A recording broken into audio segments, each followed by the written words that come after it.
Hey guys, tonight we're doing something a little itchy. You wake up somewhere dark, earthy, and suspiciously damp, and immediately your brain kicks into that nope, this is not my bed survival mode. The ceiling is made of rough-hewn beams and thatch, and there's a persistent whiff of smoke, wet straw, and something vaguely livestockish.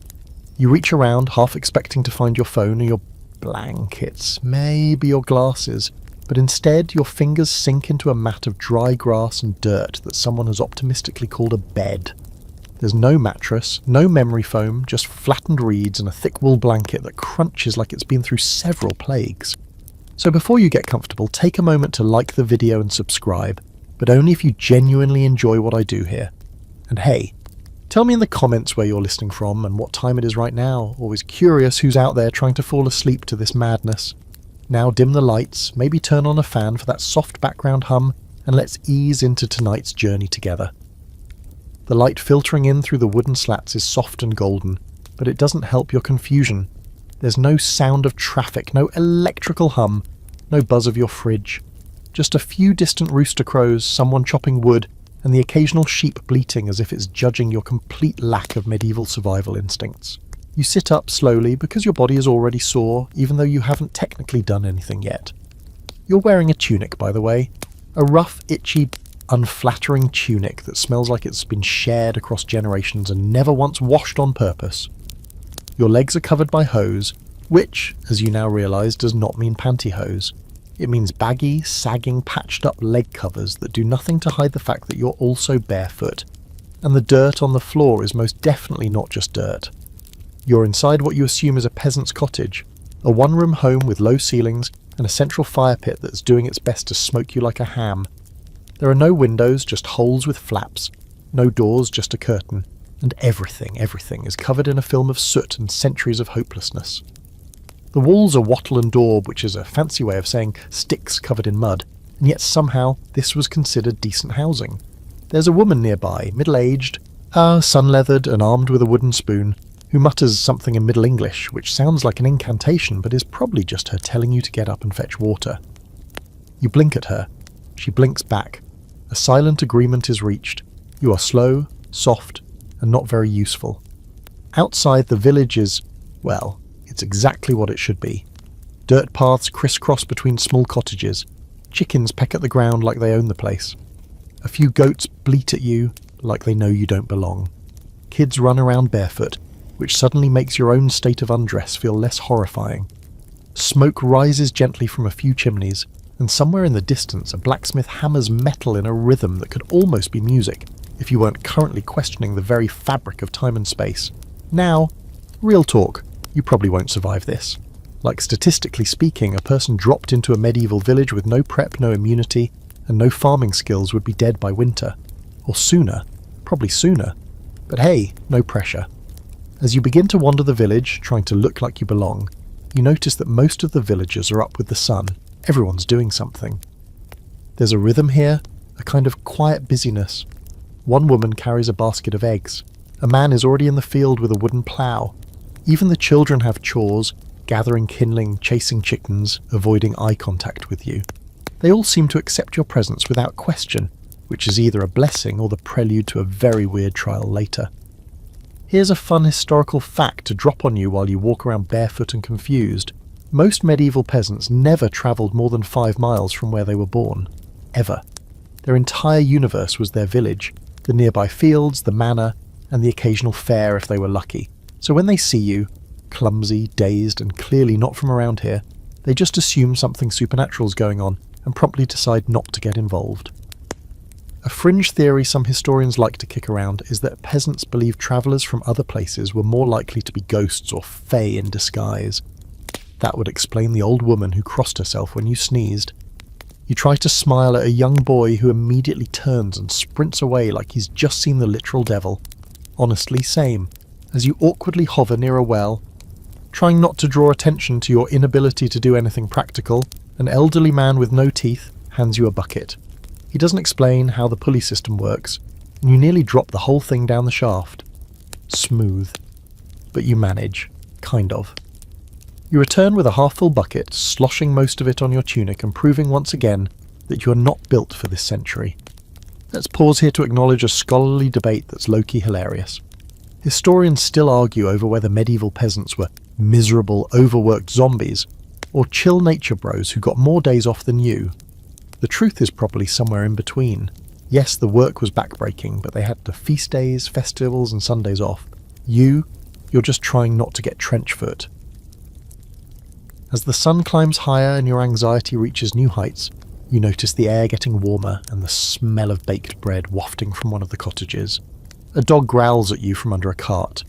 2 women whisper and giggle as you pass, and you're pretty sure they just called you moon-touched, which sounds poetic until you realise it probably means idiot.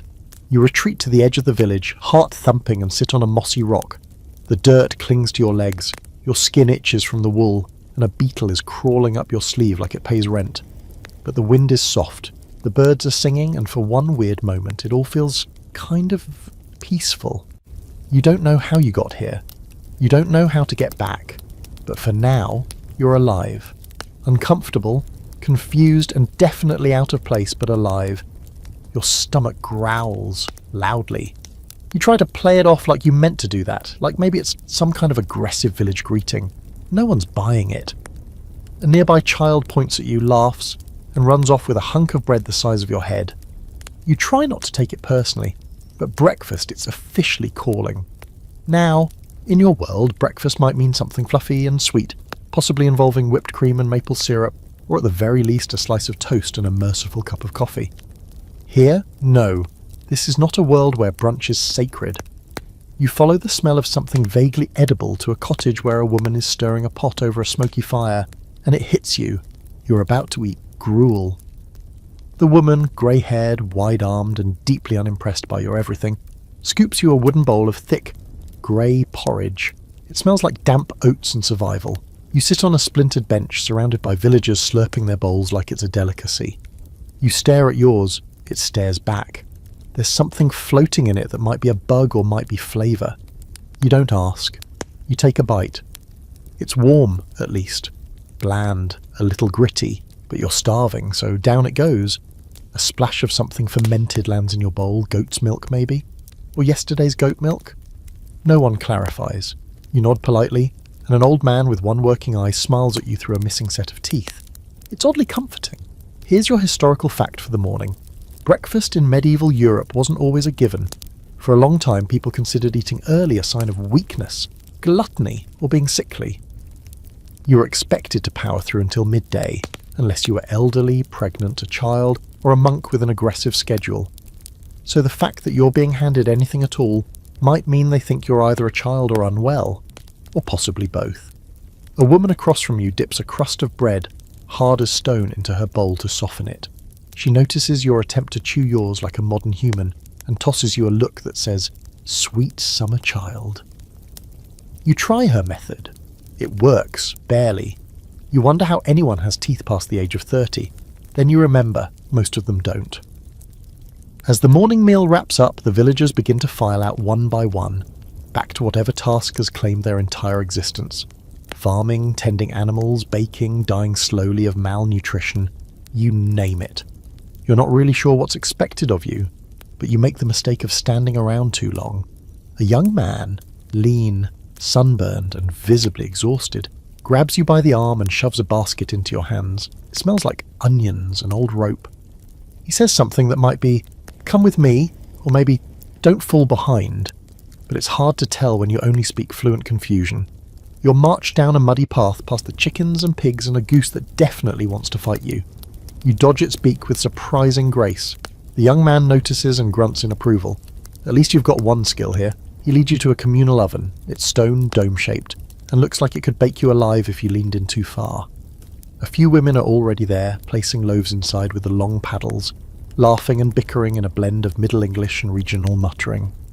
One of them hands you a ball of dough with a slap that says, "Figure it out." Baking bread sounds cozy in theory. In practice, it's a flowery arm workout with very real consequences. You're told, by gesture mostly, not to knead too hard or too soft, not to shape it too wide or too tall. You're given a mark to press into your loaf so you'll know which one's yours. It's a crude circle. You feel weirdly proud. Then comes the awkward wait. Everyone squats or perches on stones, gossiping and picking at their clothes. You try to blend in, nodding and smiling like someone who isn't panicking about a lack of caffeine. One woman pulls out a tiny pouch and offers you a pinch of something that smells like fennel. You sniff it suspiciously. Yeah. She mimes chewing. You all chew. It's bitter and weirdly numbing, but your breath feels fresher.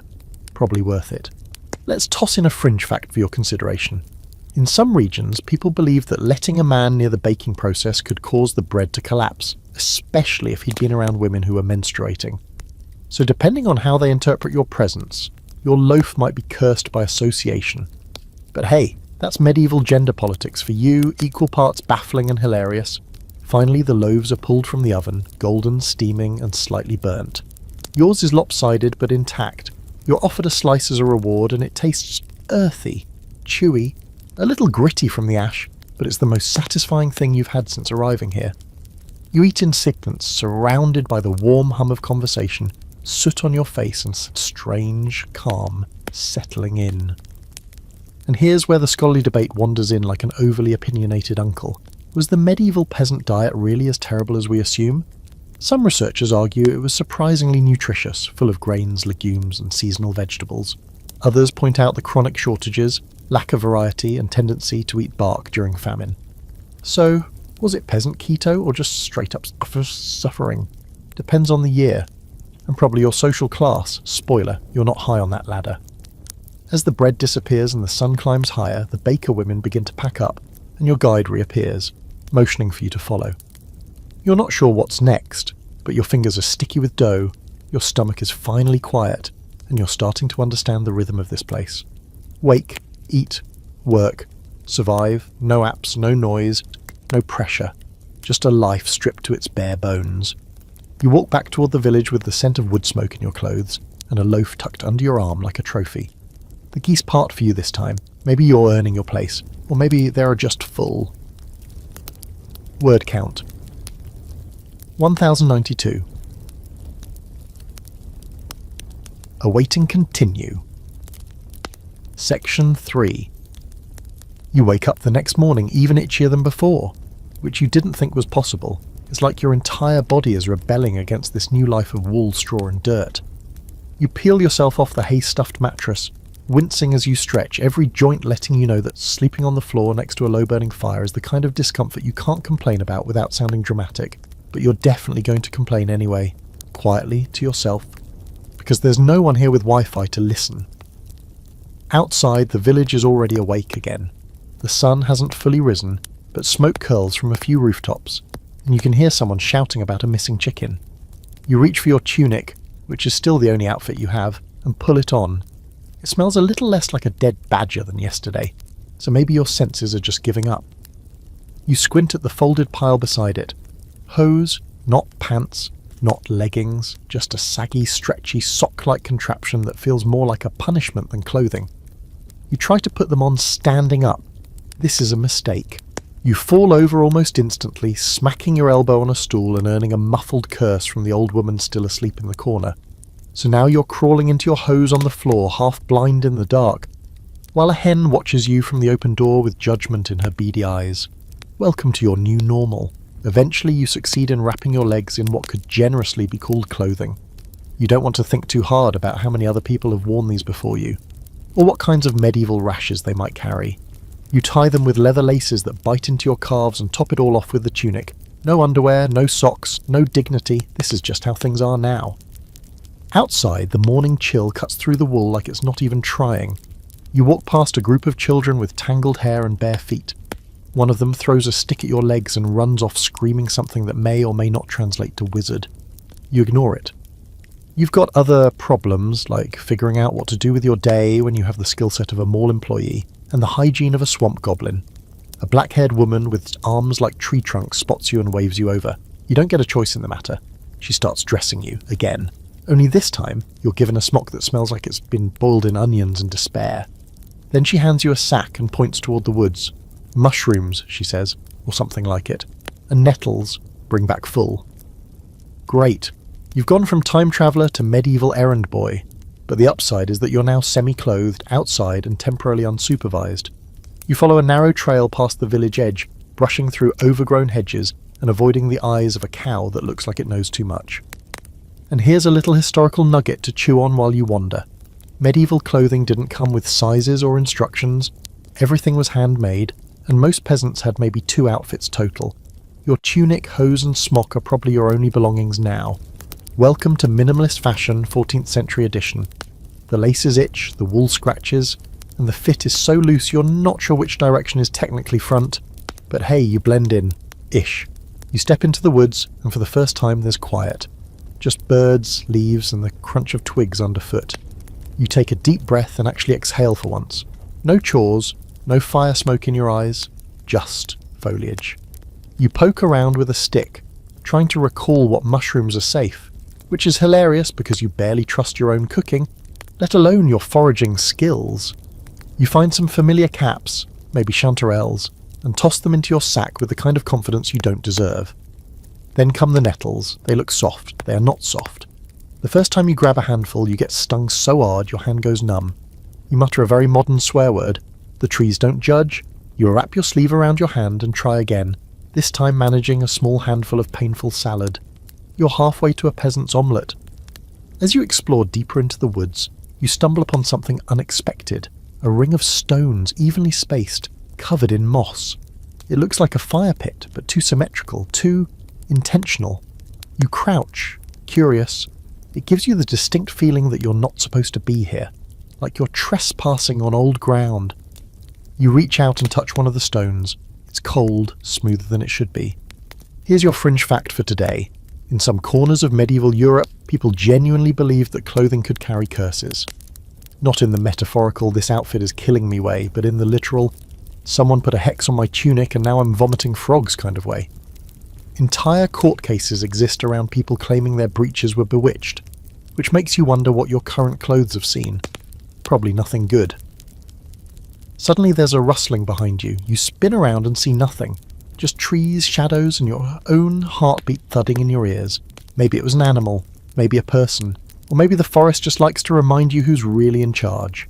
You back away slowly, sack in hand, and return to the path before something decides you're edible.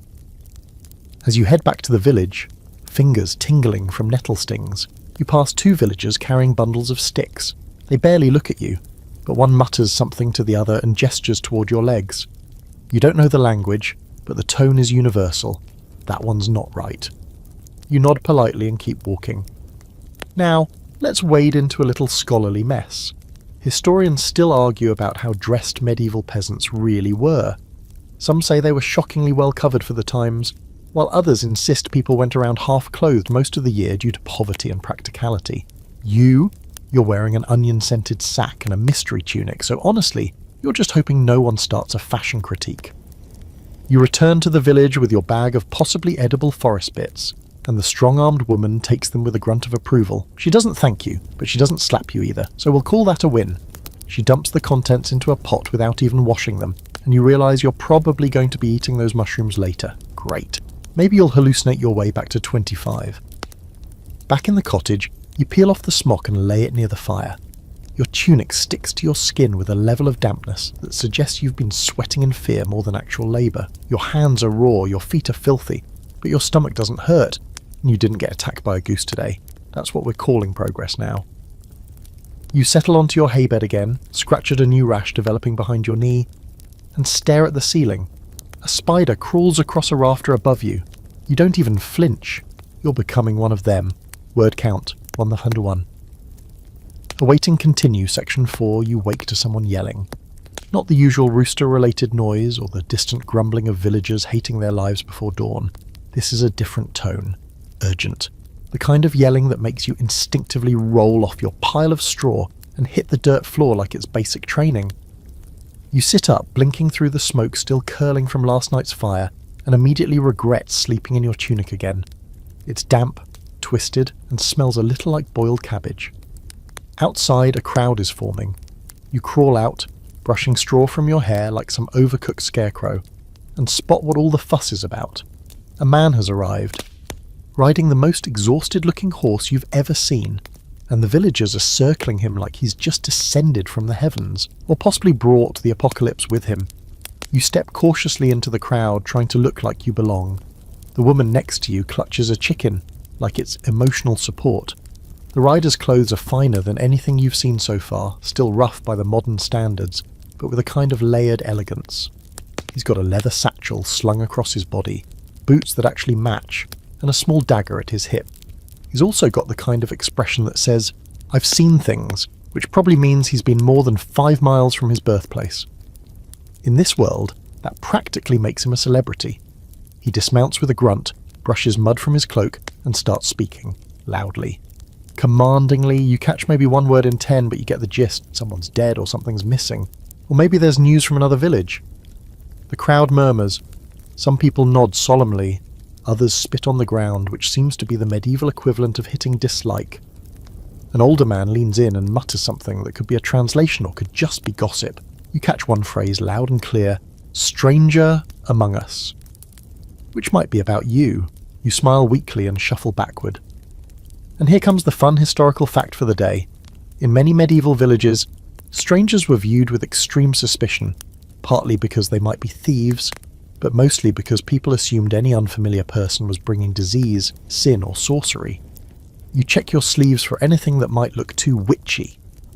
Unfortunately, your modern posture and inability to make eye contact probably aren't helping your case. The rider finishes his speech and gestures toward the crowd. Names are being called. One by one, villagers step forward, accept a wax-sealed paper or whispered message, and shuffle away each, looking like they've just been handed a cursed scroll. Eventually, the rider locks eyes with you. You freeze. He approaches slowly, his boots squelching in the mud. The crowd parts. You hold your breath and try to look harmless, which isn't difficult considering your current appearance. Frizzy hair, dirt-smeared face contributors tunic that smells like a goat's dreams. He stops in front of you and speaks, a string of syllables you can't fully catch, but the tone is clear. It's a question. You do what anyone would do in your situation. You nod vaguely and say yes, like it's your turn to order coffee. He narrows his eyes, then smirks. Not unkindly, just amused. He says something else and waves you forward. You follow because obviously you have no self-preservation skills left. He leads you toward the centre of the village, where an old well stands beside a worn wooden post covered in faded carvings. You've passed it before, but never stopped. It turns out this is the village message board, a kind of announcement board, punishment spot, and very casual court of law. The rider reaches into his satchel and pulls out a small bundle wrapped in cloth. He unwraps it slowly. Inside is a carved wooden figurine, about the size of a hand. It looks like a tiny woman with exaggerated features and strange symbols etched into her base. The crowd leans in, the whispers get louder. Someone mutters "elf blessed." Another says "devil's toy." You step back instinctively. He hands it to you. Of course he does. You hold it like it's radioactive. It's lighter than it looks, smooth from handling, and just weird enough to make you want to drop it into the well and run. But the rider says something sharp. Probably, "Hold it properly, idiot." So you adjust your grip and try to look respectful. He points at it, then at you, then at the crowd. There's no clear explanation, just a gesture. A warning? A gift? A curse? You're pretty sure it's all three. Quirky side note. Some historians believe these little carved figures, often found buried near homes or hidden in thatched roofs, were protection charms or fertility tokens. Others think that they were just really weird toys. And then there's the theory that they were used to identify witches or mark out property cursed by spirits. So yeah, great, you're carrying one now. Awesome! The rider mounts his horse again, gives the crowd a dismissive nod, and rides off down the muddy road. The villagers slowly disperse, throwing glances your way. Not angry, not friendly, just wary. You stand there alone, wooden charm in hand, trying to figure out if this is a good thing? Probably not. You tuck it into your tunic for now, because what else are you supposed to do? Say no thanks to a possibly haunted heirloom, and make enemies with the one man in the region who owns boots? Later, as you sit by the fire trying to dry your clothes, the old woman from your hut finally says something to you that sounds vaguely affectionate. She holds out a rag and points to your face. You wipe it obediently. She clucks her tongue, then points at the wooden charm tucked into your belt and mimes throwing it in the fire. You hesitate. She shrugs like, "Your funeral?" and turns back to stirring the pot of whatever horrifying stew is happening tonight. Let's circle back to a scholarly debate for our wind-down thought. Was medieval village life deeply superstitious and isolated, or more interconnected and pragmatic than we give it credit for? Some scholars argue that people were way more rational than we assume, using herbs, astronomy, and folk science to explain the world. Others say the fear of the unknown combined with religious influence made every shadow a demon and every cough a curse. You're sitting by a fire, holding a cursed Barbie doll, wondering which side of the argument just won. Word count 111, awaiting continue, section 5. You wake up feeling like you've been stepped on by a mule, which honestly may have happened. Your back is one solid ache, your feet are blistered, and your dreams were full of wooden figurines whispering in Latin. You roll over and groan into the scratchy wool of your tunic, which now has an oniony undertone, probably from yesterday's fashion-forward foraging excursion. At this point, you've accepted that you'll never be clean again. Outside, the sun is just creeping over the rooftops. The village is already humming with low-level chaos. Today the buzz is different, excited. People are shouting, dragging carts, clapping each other on the back like something good is happening for once. You stumble outside, still groggy, only to be swept up in a fast-moving cluster of people headed in one direction, the market. You don't need to be told twice. You follow the crowd, barefoot and bewildered, to what counts as the town square, a wide, muddy patch between the manor wall and a crooked row of cottages. It smells like dung, smoke, and what might be pickled herring. People have set up stalls made of old planks, draped with linen that's seen better centuries. There are baskets of limp vegetables, barrels of questionable fish, and heaps of woven things whose purpose you cannot guess.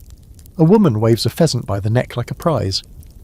A man is sharpening knives while arguing with someone over the price of eggs. A boy runs by carrying what looks suspiciously like a rat on a stick, and he's laughing way too hard. So this is market day. Part economy, part gossip fest. Part medieval version of doom scrolling. You wander past the stalls, trying to look interested, but not too interested, because you have no money. None. Not even fake medieval coinage. And when you eye a particularly nice-looking apple, the vendor eyes you in return and shifts her weight in a way that says, touch it and you'll lose a hand. You keep walking, and here's your historical fact to chew on, while you suppress your very modern craving for a snack with preservatives. Markets were the lifeblood of medieval communities. Even small villages had regular market days where people from nearby areas came to trade, gossip, and occasionally punch each other over sheep prices. Money was used, but bartering was still huge. If you didn't have coin, you might trade cloth, grain, eggs, or labour. You have none of the above. Just weird vibes and unwashed charisma. A large man with a booming voice sets up a table of herbs and mysterious powders. He's already drawing a small crowd. You creep closer, curious. He begins shouting about cures for boils, remedies for fainting spells, and something that will make your milk plentiful and your wife spolent. The crowd laughs. You raise an eyebrow. Someone hands over a handful of beans for a tiny vial of pinkish liquid. The man pockets it with a flourish and winks at you. You step back. No thanks, not trying to end the day vomiting frogs. A group of children chase a chicken through the mud, shrieking with joy as it flaps frantically between stalls. A pig escapes its pen and knocks over a basket of turnips, causing a chain reaction of chaos that somehow ends with a man falling into a barrel. No one helps him. They just laugh and hand him a radish. You spot a stall with small wooden carvings, not unlike your creepy new friend. You approach, and the vendor, a bearded man with fingers stained dark from wood oil, smiles as you pick one up. He speaks fast, gesturing it to the carved figures, animals, saints, little people with exaggerated noses. You show him yours, the one you were gifted, possibly cursed with yesterday, and he goes very still. The smile fades. He mutters something you don't understand, snatches the charm from your hand, turns it over, squints at the base, and then, to your horror, crosses himself. He hands it back like it's on fire and shakes his head. That's not encouraging. You tuck it deep into your tunic, heart thudding. That's 2 strikes in the "is this thing cursed" column. Here's a fringe fact for your medieval market adventure. It wasn't uncommon for market days to double as impromptu matchmaking events. Especially for young people, markets were a rare chance to mingle with someone who wasn't your cousin, or already betrothed at birth. There were dances, songs, shared bread, love in the time of plague and foot rot. You, however, are mostly getting side eyes and whispers, especially from the older women who keep clucking disapprovingly whenever you sneeze or talk to animals. You drift toward a group gathered around what might generously be called entertainment. A lanky man with wild hair is balancing on one foot atop a barrel, telling a story that involves giants, pickled eels, and something called the King's Trousers. Everyone's in stitches. You try to follow, but the dialect is so thick it might as well be Old Norse. Still, the vibe is good. People are laughing, smiling, pressing in close. For a moment it feels almost normal. Then the barrel tips, the man crashes to the ground, and everyone erupts into cheers and coins tossed in appreciation of his public humiliation. Nearby, a merchant is selling dyed wool. He catches your eye and gestures to your tunic, then to his wares, then wrinkles his nose. Message received. You back away slowly, self-esteem bruised. You didn't want your clothes roasted by a guy wearing a hat shaped like a cabbage. But here we are. Let's dip into a scholarly debate for this part of your journey. How accessible and lively were medieval markets really? Some academics insist they were rare. Elite controlled affairs with rigid structures and tax collectors looming over every barrel. Others argue they were community-run, casual and crucial for spreading not just goods but ideas and news. Based on the mud-covered chaos in front of you, you'd lean toward the second theory, with maybe a pinch of petty corruption. As the sun climbs higher and the smells intensify, sweat, cheese, fermented fish, you begin to feel lightheaded. You haven't eaten since yesterday's stew that tasted like despair and weeds. You sidle over to a stall selling flatbreads and wave sheepishly at the woman running it. She eyes your hands, your face, your boots, or lack thereof, and sighs.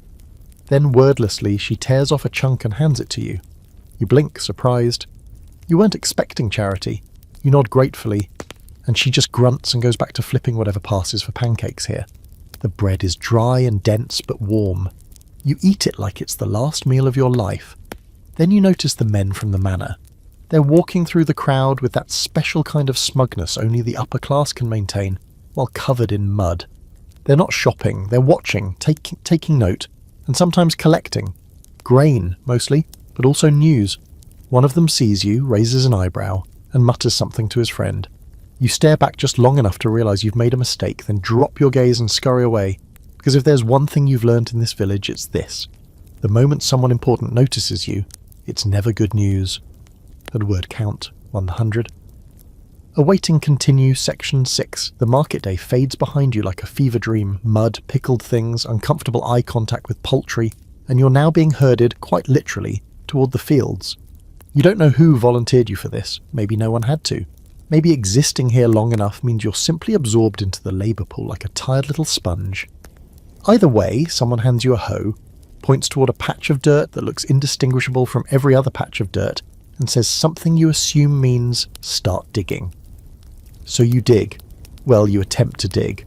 The hoe feels heavier than your will to live, and the soil is rock hard in places, swampy in others, and riddled with roots, stones, and probably curses. Within minutes, your arms are shaking some. Your back is singing a sad little song, and your hands are blistering in ways that make you consider just lying down and letting the land consume you. But around you, no one stops. No one even slows down. A young boy, maybe 12 years old, works with the kind of grim efficiency you last saw in a spreadsheet jockey during tax season. A woman with a face like carved wood swings her tool rhythmically, muttering prayers under her breath as she goes. An elderly man coughs violently, pauses to spit, then keeps digging like death isn't even on his schedule. Welcome to the world of medieval agriculture, where every day is arm day, and your reward is not dying. Maybe. Here's a bit of bleak historical reality to lean on while you try not to pass out. Medieval peasants worked long, brutal hours, especially during planting and harvest seasons. Sunrise to sunset wasn't poetic, it was just life. And you've spent most of your modern life sitting, maybe standing occasionally in line for bubble tea. This is a whole new level of bodily betrayal. Sweat drips into your eyes. You squint toward the sun, which isn't even at its peak yet. The work is relentless, repetitive, and strangely meditative in the way that being hit repeatedly in the head by a pillow might be, only the pillow is made of oak. You fall into a rhythm, dig, turn, toss, repeat. It's mindless, which is maybe what your brain needs right now, a break from existential dread and haunted figurines. A girl next to you begins to hum, a low, tuneless melody that somehow keeps pace with the swing of her tool. You try to match her rhythm, and to your surprise she grins. Actual eye contact. Actual acknowledgement. It's the first moment of human warmth you've had since arriving in this mud-splattered time loop, and you nearly burst into tears. Instead, you nod, awkwardly, and she tosses you a root vegetable that may or may not be edible. You hold it like a trophy. But then the foreman, or whatever the medieval equivalent of middle management is, shows up. Shuss. He's got a stick, a scowl, and a limp that doesn't slow him down as much as you'd like. He points to your row, then to the others, then back to yours. His expression says it all. Your work is garbage. You try to explain with shrugs and helpless gesturing that you're new to this whole farming thing. He doesn't care. He smacks the dirt next to your foot and grunts. You get the message, you dig faster. Let's slip in a fringe fact while you ruin your spine for zero pay. Contrary to the myth that peasants ate nothing but gruel, many rural workers actually had diets rich in seasonal veggies, legumes and whole grains when harvests were good. But when harvests failed, or when the nobility took too much of the yield, people ate bark. Literally bark. You glance at a nearby tree and wonder what it tastes like. Maybe maple? The hours blur, your hands ache, your back is one pulled muscle away from permanent damage. But weirdly, you start to settle in. There's a kind of camaraderie here, unspoken but real. Everyone works, everyone hurts, no one's better than anyone else out in the field. The girl next to you occasionally tosses you tiny grins, and the old man offers you a swig from his flask. It tastes like fire and spoiled apples. You don't ask for seconds, then comes the bell. Not a real bell, just a dull clang from the village centre, but it's enough. Everyone straightens up, groaning and stretching like creaky machines. It's break time, or possibly lunchtime, or maybe someone just got kicked by a cow. Either way, tools go down and people start shuffling back toward the cottages, limping and chatting like they didn't just spend hours trying to turn rocks into food. You follow, half dead, blistered, and proud of the 5 square feet of land you may or may not have planted correctly. You sit by the fire with the others and are handed a bowl of something hot. It's thick, beige, and steaming. You eat without question. And now for the scholarly debate of the day. Were medieval peasants truly the miserable, beaten-down class we often imagine? Or did they find joy and meaning in their work and communities? Some argue that, despite hardship, village life had its own beauty. Shared burdens, simple pleasures, a connection to nature. Others insist it was non-stop drudgery, disease, and the constant threat of your lord randomly deciding your cow now belongs to him. You're somewhere in the middle, chewing on turnip soup and feeling the burn in your shoulders like a badge of very unwanted honour. As you sit by the hearth, steam rising from your bowl, the girl from the field plops down beside you. She doesn't speak, just hands you a strip of cloth for your blistered palms. You accept it with a nod and an exhausted smile. Maybe this place isn't trying to kill you, not directly. Maybe it's just indifferent, like nature with taxes. Later, someone hands you a bucket. It's time to fetch water again. You groan, loudly, but no one reacts, because everyone's groaning. You're all a symphony of soreness and resignation. You trudge toward the well, arms like noodles, wondering if you'll ever feel clean or rested again.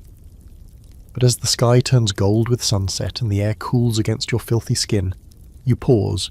You made it through a day of medieval labour. You didn't pass out. You didn't get kicked by anything with hooves, and no one tried to burn you as a witch today. That's what we call a win. Word count. 1 to 101. Awaiting continue section 7. By now, you've learnt the basic rhythm of things: wake up itchy, eat something beige, get yelled at by a stranger with a stick, and end the day with a weird new bruise you don't remember earning. But today something shifts. You feel it the moment you step outside. The air is quieter, not in a peaceful bird song way, more in the everyone's gone to the same place and didn't invite you kind of way. You look around and notice the cottages are empty. Doors open, fires banked low. It's eerie. Even the goose that usually plots your demise seems to have taken the day off. You follow the faint sound of voices toward the centre of the village, walking slow because your legs feel like someone replaced your muscles with wet rope. As you round the bend near the well, you see where everyone's gone. They were gathered around the church. Now, when you think church, you probably picture something tall, symmetrical, with stained glass windows and maybe a bell tower. This isn't that. This is a squat stone building, half covered in ivy, with a wooden door so warped by age and weather it barely shuts. There's a crooked cross atop the roof that leans like it's given up hope. Still, it's clearly the heart of the village. People are milling around outside, chatting in hushed voices, waiting to go in. You slip into the crowd, trying not to draw attention, but the moment you get close, several people make way for you, stepping aside like you've just arrived from a noble house and not a ditch behind the cow pasture. You nod politely, thoroughly confused, and slide into the church behind a group of older women who smell like incense and smoked meat. Inside it's dark. The only light comes from a few narrow windows and the flickering candles mounted on what might be antlers. The floor is packed earth. The walls are cold stone. It's not so much decorated as it is occupied. You walk past niches filled with old wooden statues. Their face is rubbed smooth from too much devotion, or maybe poor craftsmanship. There's a musty heaviness to the air, the kind that smells like dust, mildew and secrets. You slip into the back as the priest steps forward. He's younger than you expect, with a face that hasn't yet given up on hope, though his robes are patched and his voice carries the weariness of someone who's explained the same thing 1,000 times to people who have no plans to change. He begins speaking in that blend of Latin, local dialect and guesswork you have come to recognise as standard medieval communication. You can't follow most of the sermon, but the villagers are hanging on every word. A few nod solemnly, some cross themselves. One man in the front is already asleep, head bobbing like a drunk pigeon. You try to pay attention, picking out occasional words, sin, harvest, mercy, or fire, which really could apply to anything around here. And here's your historical moment of truth. Medieval churches weren't just spiritual centres, they were the community hubs, the social media of the 14th century, if you will. Weddings, funerals, town announcements, punishments, gossip, you name it, it happened in or near the church.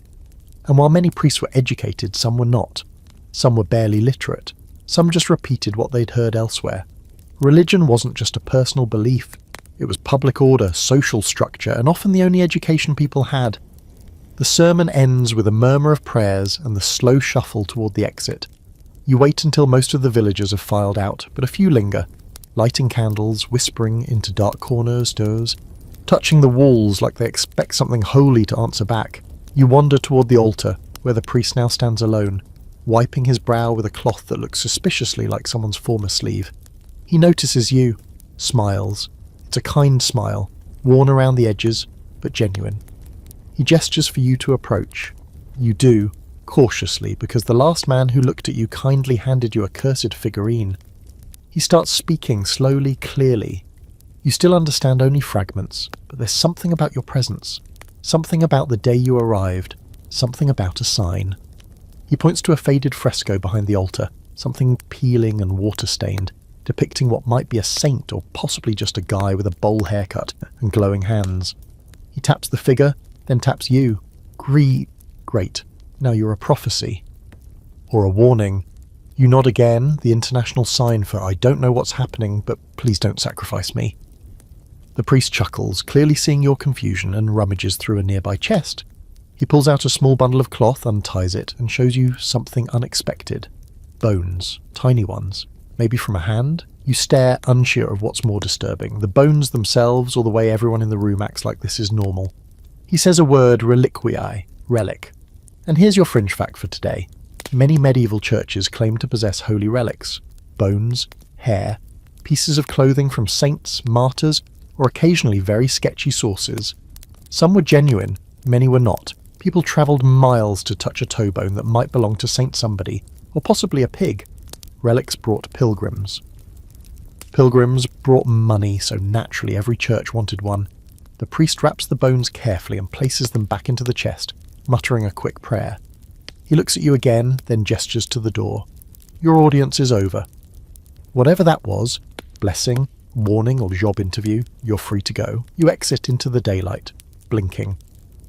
The crowd outside has dispersed, but a few villagers are still lingering, whispering and glancing at you like you've suddenly grown a second head.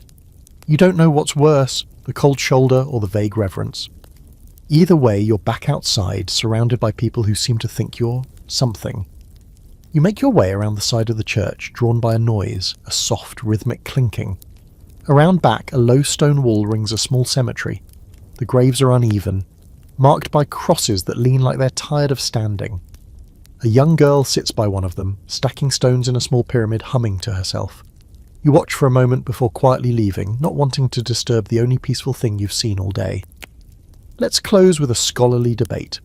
Did the average medieval villager truly understand the religion they practiced, or was it more about ritual than belief? Some say faith was deeply ingrained and genuine, offering comfort in a brutal world. Others argue it was mostly about obedience and tradition, with many people performing rites they barely understood. You stood in a smoky church, stared at a dead man's finger bones, and got compared to a glowing man in a mural, so you're not sure what you believe anymore. Word count 1002. Awaiting continue section 8. You wake up to the sound of someone screaming. Not the usual shout of a frustrated farmer or a goat-related shriek. No, this one's urgent, high-pitched, real. You bolt upright, immediately regretting it as your back reminds you it spent yesterday bent over a field and sleeping on straw. You scramble toward the door of the cottage, heart pounding, visions of fire and angry lords flashing in your mind. But when you get outside, it's somehow worse than that. There's a man lying in the mud, clutching his leg. He's pale, sweating, babbling in a tone that says he believes the world is ending, at least for him. A few villagers stand around helplessly, muttering and making the sign of the cross. One woman whispers something about bad air. Another blames demons. Everyone agrees it's serious, but no one seems to know what to do. You edge closer. The man's leg is swollen, angry red, and leaking something that definitely doesn't belong in polite company. You recoil a little, and not just from the smell. It looks like a nasty infection. Abscessed, maybe.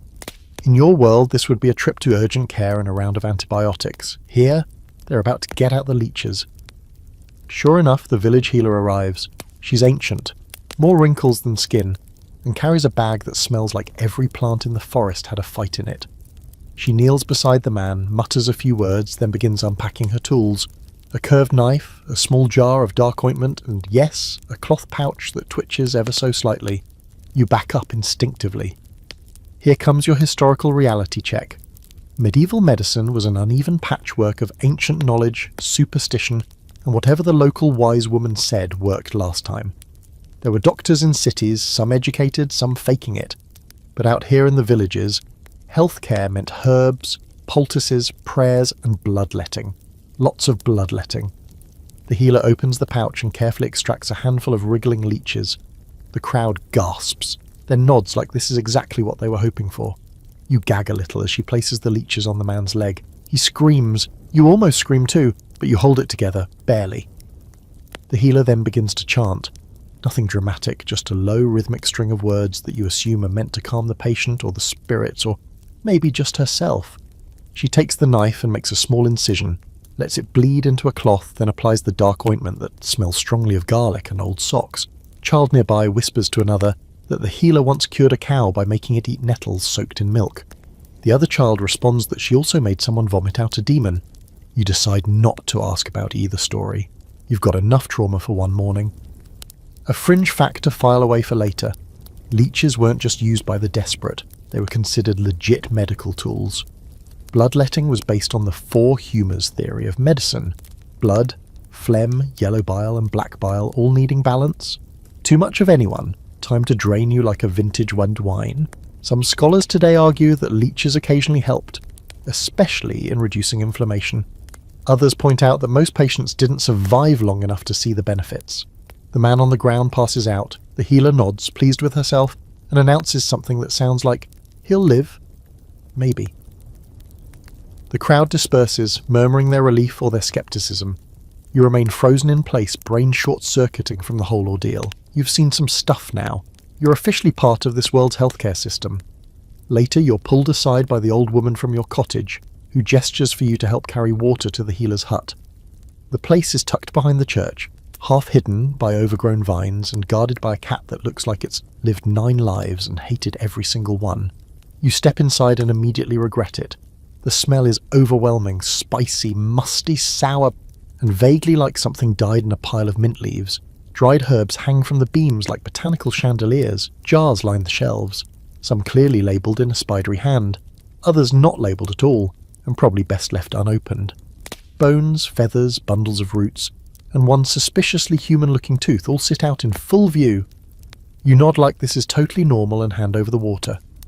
The healer gives you a long, squinty look, then to your surprise speaks to you directly, slowly. You catch only a few words, see things, stranger, and lucky hands. She places a bundle in your arms, dried lavender, nettles, and a pouch that squishes ominously when touched. A gift? A warning? A test? You don't ask, you just bow and shuffle out, trying not to jostle the mystery pouch too much. Let's dip into a scholarly debate to distract you. Were medieval healers proto-scientists or just lucky herbalists? Some academics argue they preserved valuable botanical knowledge passed down over centuries, much of it eventually forming the foundation of modern medicine. Others point out the hit-or-miss nature of their treatments, the lack of formal study, and the high mortality rate. Of course, compared to doing nothing, even guesswork looks like genius. Back at the cottage, you add the bundle to your little corner of personal belongings, which now includes one scratchy blanket, half a loaf of stale bread, the possibly cursed figurine, and a pouch of something squishy. You're basically a wizard, Sano, or a very confused hoarder. As the day winds down, the man with the infected leg is carried to a shaded spot near the church, wrapped in a blanket, still unconscious but breathing. Villagers drop by to check on him, some leaving coins, others bread or herbs. You sit nearby, unsure if you're helping or just haunting the place with your weird modern energy. And yet, for all the blood, leeches, and aggressively scented ointments, there's something touching about it all. People care. They show up. They share what little they have. They pray, they chant, they wring their hands and argue about demons, but they don't walk away. You think about how sickness works in your own time: hospitals, insurance, antiseptics, appointments, long forms, and sterile waiting rooms. Efficient, sure, but not always human. Not like this. As the sky dims and the healer lights her lanterns, you watch the village quiet down. The cat slinks past you with a dead mouse in its mouth. A sign of approval, maybe, or just an average Thursday. You stretch your aching limbs, still half reliving from the day's events, and head back to your scratchy bed. Tomorrow will bring more digging, probably another infection or two, and who knows, maybe a chicken uprising. But for tonight, you lie down with your pouch of mystery herbs and the scent of garlic still stuck in your nose, and you think you survive medieval medicine. Barely. But still. Word count, 1102. Awaiting continue, section 9. It's your turn to bathe. You're not entirely sure how you were selected, or if this is a scheduled thing, or if someone finally sniffed in your direction and decided to take matters into their own hands. Either way, you're now standing in front of what passes for a bathhouse, holding a bucket, a length of scratchy cloth, and a deep sense of dread. You'd been vaguely hoping medieval people just never washed, and therefore wouldn't notice how aggressively unwashed you are. Turns out they do notice. They just wait longer to deal with it. The bathhouse is less a building and more a shed. 3 wooden walls, a thatched roof, and a heavy curtain for a door. Inside there's a large wooden tub, more barrel than bathtub, already filled with water that's steaming gently, which means someone, somewhere, spent hours boiling water over a fire just so you could soak your filthy, blistered body. It's both touching and deeply concerning. A woman stands nearby. She gestures for you to strip. You hesitate because your modern modesty is screaming, but she crosses her arms and taps her foot like she has scrubbed way too many villagers to deal with shyness now. You try to hide behind the curtain while undressing, but modesty goes out the window the moment you step into the tub and realise just how hot the water is. You yelp. She smirks. The water is hot enough to cook a small fish. You lower yourself in, inch by inch, until you're fully submerged up to your neck, limbs curled awkwardly to fit in the oval tub. It smells faintly of rosemary and wood smoke, which is probably a blessing because you, in contrast, smell like goat sweat and desperation. The woman hands you a rough linen cloth and a chunk of brown soap that's gritty, scratchy, and smells like lard. You scrub and scrub and scrub. Bits of straw, mud, ash, and things you hope are just moss swirl away from your skin. The water turns cloudy, yet you try not to think about it. You just keep scrubbing until your arms ache and your skin feels raw, like you've sandpapered yourself back to factory settings. It's still better than the fire-stoked itch of the past week. You finally feel human again. Well, as human as you can in a world where baths are reserved for special occasions and possibly punishments. Here's your historical fact for today. Despite what you've heard, medieval people did bathe. Public bathhouses were common in cities, often co-ed and surprisingly social. Places to relax, gossip, even conduct business. Rural folks like your current village bathed less often, mostly due to the sheer amount of labour required to heat water and not freeze in the process. Once a week was ambitious, once a season, more likely. Of course, none of this was sanitary by modern standards. The idea of germs, not a thing. People thought bad smells, miasma, caused disease. So cleaning your body meant avoiding evil vapours, not bacteria. You stare at the oily film on the water's surface and decide not to dwell on that. The woman returns with a jug of clean water and dumps it unceremoniously over your head. It's cold, ice cold. You shriek like a medieval banshee. She laughs and hands you a mostly dry cloth to pat yourself down. You wrap it around your dripping body and step outside into the cool morning air, feeling cleaner, lighter, and somehow wetter than you've ever felt in your life. She tosses your clothes at you. They've been steamed, maybe smoked over the fire? You can't tell. They still smell faintly like you. You slide into your tunic, which now feels scratchier against freshly scrubbed skin, and your hose, which is somehow colder and tighter than before. You try to thank her, but she just grunts and moves on to the next villager, a boy who looks like he's been rolling in soot since birth. You step into the sunlight steaming gently, damp hair plastered to your skull. A few children stare at you with wide eyes. One of them actually pinches their nose. So much for being clean. You shuffle back to the cottage, feeling hollowed out in a good way. Your muscles ache less, your skin breathes, and you catch your own scent for the first time in days without recoiling. It's like discovering a part of yourself you forgot existed. Then, naturally, it all goes downhill. You're barely in the door when a man bursts into the cottage, panting. He speaks fast, too fast, but the words barn and smoke and help cut through loud and clear. The old woman inside grabs a bucket without hesitation and shoves another into your hands. You run. You follow the smoke, thick black curling up from behind a row of low buildings. When you arrive, the scene is chaos. A barn is half ablaze, flames licking up the walls, straw catching like it's soaked in oil. Villagers run back and forth with buckets, forming a shaky line from the well. Someone throws water, someone else just throws mud. A few try to corral panicked livestock fleeing the heat. You jump in. You're barely dry from your bath and now you're drenched again, but this time in sweat and smoke. You pass buckets hand to hand, stumble in the mud, dodge a screaming pig and nearly get flattened by a falling beam. The heat is unbearable. The smell, a mix of burning hay, manure and panic, is worse. And here's your fringe fact to fan the flames. Fire was a constant threat in medieval villages. Homes were made of wood, straw and hope. Open flames were everywhere. Hearths, candles, torches. One stray spark could mean the loss of everything. Some towns had rules about keeping water barrels ready at all times. Others relied entirely on community efforts like this one. Chaotic, exhausting, and only moderately effective. Eventually, the fire dies down, not from victory, but from the barn collapsing in on itself. Embers smoulder, the smoke thins, and everyone stands around, panting, covered in soot, looking both defeated and relieved. No one says much. There's nothing to say. You wipe your face with a sleeve now blackened and damp. A goat nibbles your hem like a nervous tick. The bath? A distant memory. You smell like campfire and wet wool again. The universe laughs. Let's end with a scholarly debate worth bathing in. Were medieval people genuinely filthier than modern folks? Or is that just a stereotype reinforced by later eras trying to feel superior? Some historians argue the hygiene gap wasn't as massive as we think, just different. Others point to parasite infestations, lice combs and plague pits as clear evidence that being clean wasn't exactly top priority. You've had one bath and one barn fire in 4 hours. Cleanliness feels relative. That night, after the fire's out and the village returns to its uneasy peace, you curl into your corner of the cottage, too exhausted to think, your skin still tingling from heat and cold and soap and smoke. The old woman hands you a cup of something warm and bitter. Probably meant to ward off illness or ghosts. You drink it. At this point you'd drink pond water if it came with a nap. You lie down. The straw crackles beneath you. The fire pops softly, and for a brief moment, before the itching returns, you feel clean. Word count, 1003.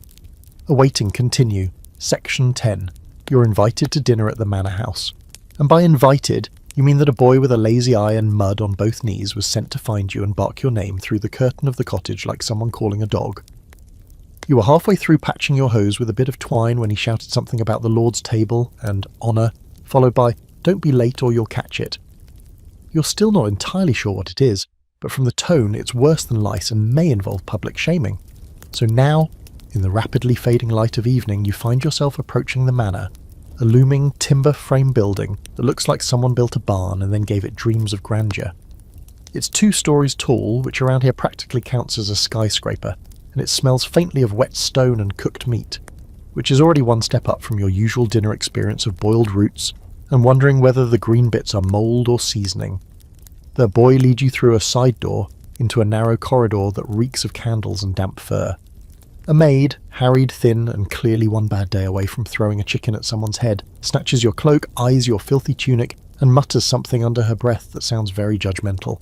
You offer a weak smile, she doesn't smile back. Inside the hall, it's warm and buzzing. The ceiling is high and dark, the beams charred from years of smoky fires. Rushes are strewn across the floor, mixed with dried herbs, mostly for the smell, though it also hides whatever the dog left behind. A central hearth blazes brightly, casting flickering shadows on the long trestle table stretching the length of the room. It's a scene out of a storybook, except the story smells like roast meat, sweat, and a whole lot of questionable decisions. You're directed to a bench about 3/4 of the way down the main table, not with the high and mighty folk near the fire, but not with the servants either. The middle, a mystery guest. You sit awkwardly, aware that your elbows are too pointy, your posture too slouchy, and your boots, still damp from yesterday's barn fire, are leaving little wet footprints on the flagstone. Here's your historical reality. The manor dinner wasn't just about food, it was about power. The lord, seated at the head of the table under a carved canopy, would eat first and best. Everyone else's status determined what they got, when they got it, and how they were expected to behave while chewing. You don't speak unless spoken to, you don't reach across the table, you don't wipe your nose on the tablecloth, no matter how tempting. A servant places a wooden bowl in front of you. Inside, pottage, again. A thick beige slurry of grains, vegetables, and mystery bits. It smells better than the last one you had, but that's not saying much. You sip cautiously. It's fine. Better than your usual dinner, but still not exactly feast-worthy. You've just started chewing something that might be parsnip when a platter arrives with what you really came for. Meat. Roasted pork, crackling skin, still steaming. The scent hits you like a religious experience, your stomach whimpers. The lord at the head of the table, broad-shouldered, red-faced, with a fur-trimmed cloak that probably took half the forest to make, carves off thick slices and sends them down the table on silver platters. It takes a while to reach you. By the time it does, there are only a few slices left, slightly gnawed at the edges. You don't care. You grab one with your fingers, etiquette be damned, and take a bite. It's greasy, hot, and bursting with flavour. You've never loved a pig more. And here's a fringe fact to chew on with your crackling. In medieval households, pigs were a kind of living pantry. They were raised, slaughtered, salted, and used in everything. Nose to tail, some manors even named them, though not lovingly. It was more of a your neck situation. You look at your piece of pork and try not to think about what its name might have been. Wine flows freely at the lord's table. Not the good stuff, more like watered-down sour ale, but enough to keep everyone a little louder than usual. The man across from you, red-toothed and laughing too much, tries to toast you. You clink your mug with his and immediately regret it as he launches into a tale involving a sheep, a lightning storm, and what he claims was divine intervention. The woman next to you just rolls her eyes and dunks a hunk of bread into her bowl like she's trying to drown her problems. The noise builds as the fire roars higher. Jokes fly, some bawdy enough to make your ears burn. Others so obscure you can't tell if they're jokes or threats. Someone starts singing, off-key, then someone throws a chicken bone at someone else, and suddenly there's a minor skirmish near the servants' table. No one intervenes. Apparently that's just dinner theatre. Let's pull up a scholarly debate while things spiral. Were manor lords generous hosts or arrogant parasites? Some historians argue that these dinners were displays of wealth and hospitality, providing food and employment to the community. Others paint them as self-indulgent spectacles, where the poor were fed scraps while the rich toasted each other with boars' heads and wine. From where you're sitting mid-table holding a half-eaten rib like a barbarian, it feels like a bit of both. Toward the end of the meal, dessert appears. Not cake, not cookies. This is medieval dessert, dried fruit, maybe honeyed almonds if the manor is wealthy, and a kind of pudding that might also be glue. You try it. It's sweet. It sticks to your teeth like medieval cement. The red-toothed man toasts you again. You don't even clink this time, you just nod and drink. Finally, the Lord stands. Everyone else follows suit instantly, silence. He raises his goblet and mumbles something long and flowery, invoking God, the harvest, and his own excellent judgment, and then he sits down. That's the signal. The feast is over. You stumble out of the hall with the rest of the guests, belly full, brain buzzing from too much cheap wine. Outside, the night air is cool and sharp, the stars blink down at you like they're mildly impressed. A few people linger, laughing, clutching each other for balance. Someone vomits in a bush. Charming. You make your way back to the cottage, swaying slightly. You're full, you're tired. And for the first time since arriving in this place, you feel something almost like contentment. Until, that is, you remember the wooden charm still tucked inside your tunic. Right, you're still possibly cursed, but at least now you're cursed with pork, word count, 1001 and 2. Awaiting continue, section 11.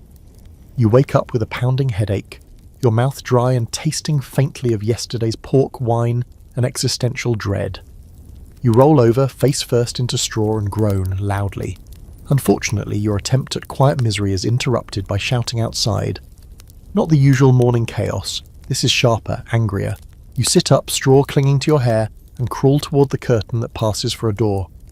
Out in the village square, or what counts as one, which is just a muddy open space where goats wander and people occasionally get into fistfights, a crowd has gathered. Again. Because nothing says peaceful start to the day like public outrage. You shuffle closer, still sore from yesterday's pork feast and haunted by the aftertaste of what might have been glue pudding. In the centre of the crowd stands a man, young, skinny, with a wispy beard that looks like it was glued on for effect. He's trembling, literally shaking in his boots, which are somehow too nice for a peasant and too worn for a noble. Across from him stands the reeve. You've seen him before, officially grim, deeply suspicious, and always carrying a stick that looks just decorative enough to still hurt if he whacks you with it. The reeve is holding up something that looks suspiciously like a piece of raw meat. He waves it in the air and shouts something sharp and accusatory. The crowd murmurs. Someone points at the man. Someone else spits. You inch closer, craning your neck to understand what's going on. The word fine is being thrown around a lot. So is boar, and forest, and tithe. Ah, it's about taxes, or food, or stolen food and unpaid taxes. Delightful. Here's your historical footnote for the morning. The manorial system required peasants to pay taxes and tithes in the form of grain, livestock, labour, and sometimes obscure things like candles, feathers, or beeswax. If you didn't pay, or tried to sneak something out of the Lord's land without permission, there were consequences, usually public, often humiliating. In this case, the crime seems to be poaching. The man allegedly snuck into the forest and killed a wild boar that technically belongs to the Lord. You glance at the meat in the reeve's hand. It does look fresh, and slightly gnawed on, which makes you wonder, did they catch him with it, or did someone rat him out? A few villagers shout suggestions for punishment. Most involve money, which he clearly doesn't have, or labour, which he's already doing more of than his bony frame can handle. One person suggests stocks. Another, far too gleefully, shouts shaving, and you catch a few people snickering. The accused looks like he might cry. Then, in a very medieval twist, the priest appears. He pushes his way to the front of the crowd, robes flapping like he's in a low-budget stage play, and lifts his hand for silence. Surprisingly, it works. The reeve steps back, letting the priest examine the meat and the accused, both of whom look equally terrified now. After a tense pause, the priest murmurs something and gestures for the man to kneel. And now for the fringe fact of the day, the church could offer what was known as sanctuary or plea for benefit of clergy, even for secular crimes. If you could prove you were literate, for example by reading a verse from the Bible, you might be spared harsh punishment. Of course, most peasants couldn't read, so this became a bit of a loophole scam for clever criminals and sympathetic priests. The man is handed a small book, possibly the Bible, possibly a collection of recipes, who knows, and stares at it like it's a snake. He squints, he hesitates. Then shakily he begins to read. Badly, slowly, but it's enough. The priest nods, satisfied, and declares him not innocent, but maybe just guilty enough to work it off rather than lose an ear. The reeve, clearly annoyed that he doesn't get to whack anyone today, settles for announcing a fine of 1 lamb come harvest and a full day of ditch digging. The crowd groans, some with relief, others with disappointment. You personally were hoping to not witness a public punishment before breakfast. As the villagers disperse, you spot a boy trying to sneak off with the rest of the confiscated meat. He gets 2 steps before someone yells, and he bolts to it like a rabbit with a death wish. The reeve sighs and stalks off after him. You wander away from the drama, mind spinning. Not with guilt or confusion, but with curiosity. The line between crime and survival here is a paper thin. You've seen people steal bread, sneak extra turnips, to feed chickens with what was clearly grain meant for tithe, and no one says a word. But a boar? That's a different level. Back at the cottage, the old woman is already working, her hands red and raw as she kneads something that might be bread or might be whatever happens after bread gives up. She grunts at you and nods toward a pile of firewood. You get the hint. You spend the next few hours chopping, stacking, and mostly trying not to chop yourself. A neighbour swings by and offers you a blunt axe, which helps. Kind of. It's heavy, dull, and barely qualifies as a tool, but you thank him anyway. Mostly with grunts and nods, because that's the village dialect now. Survival noises. While you work, a few children gather around to watch. At first, they giggle at your weak swing and uneven pile. Then one of them joins in, showing you how to brace the logs, how to pivot your foot, how not to accidentally decapitate yourself. You learn more in 10 minutes from this barefoot 8-year-old than from every gym class you've ever suffered through. And now for a scholarly debate worth slicing into. Were medieval laws universally enforced, or were they arbitrary based on social status, mood, and convenience? Historians argue over whether justice was consistent across villages, or mostly just whatever the reeve says goes. There are records of complex legal systems, yes, but also plenty of stories where the punishment depended more on your reputation, your neighbours, or how recently the reeve had lunch. You're starting to understand that firsthand. By late afternoon, the sky turns gold, and the village settles into its quieter rhythm. People gathering wood, feeding livestock, whispering to each other across fences. You finish stacking your firewood, lean on the axe, and exhale. You've earned your bowl of pottage today. That night, over your usual stew, the old woman finally speaks more than one word to you. She says your woodpile is acceptable. You beam like she just knighted you. And for a brief, ridiculous moment, you imagine what might happen if you did poach something from the woods. Would they fine you? Punish you? Or just assume you're too weird to know better? Then you remember you're still carrying that creepy wooden figurine in your tunic. Probably best not to test your luck. Word count, 1103. Awaiting continue, section 12. You've been dreaming of fire lately. Not dramatic. Movie-style infernos with slow motion and tragic violin music. Just simple flames. Smoky ones. Slow and creeping, like the way a spark eats its way through dry hay. Every time you close your eyes, it's there. That glowing orange line crawling across the edge of your straw mat. The air heavy with smoke. Your lungs tightening as you try to call out and find that your voice is gone. So naturally, when you wake up to coughing and the unmistakable scent of burning, your first thought is not again. You bolt upright. The room is hazy, lit only by the low flicker of embers. It takes a moment to realise that it's not your cottage this time, but the one next door. You burst outside barefoot, tripping over your own hose, and find the village already mid-panic. It's the cooper's home. You can tell by the round wooden casks scattered haphazardly across the yard, some rolling away like they're trying to escape. Flames lick the thatched roof, reaching into the early dawn sky. People are shouting, some forming a frantic bucket line from the well, others trying to push carts and livestock out of the way. It's chaos again. Of course it is. You've lived here long enough to know that fire doesn't need a reason. All it needs is a careless ember and a dry patch of thatch. You grab the nearest bucket and fall into the line. The rhythm is familiar by now. Scoop, toss, pass, repeat. The water sloshes over your arms, soaking your tunic. You don't care. There's smoke in your eyes, your throat burns, and you know you'll be coughing black for the next 3 days, but you keep going. Everyone does. This is how it works.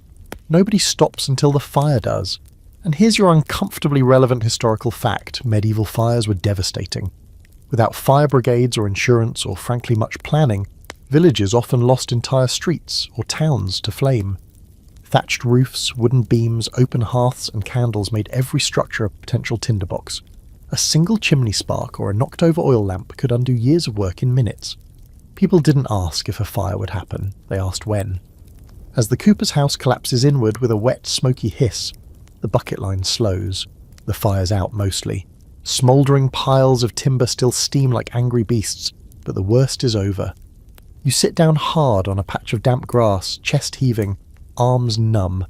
A young boy the next to you looks like he's been dipped in soot. He smiles through blackened teeth and offers you half a charred potato. You decline, but gently. The Cooper, thin, greying, always muttering about barrels, stands at the edge of the wreckage, staring at what used to be his home. His wife holds a baby who thankfully doesn't seem to understand what's happening. A neighbour places a blanket around her shoulders. No one speaks. There's nothing to say. It's a loss. And around here loss is as common as dirt. Later you help move the remaining barrels, some scorched but intact. You stack them behind another cottage, unsure if they'll be used again, or just sit there like silent reminders. A few villagers gather tools to begin cleaning up the mess, salvaging wood, hammering loose nails straight again, collecting anything that didn't melt. It's weirdly methodical, like they've done this before. Because they have. Now for the fringe fact.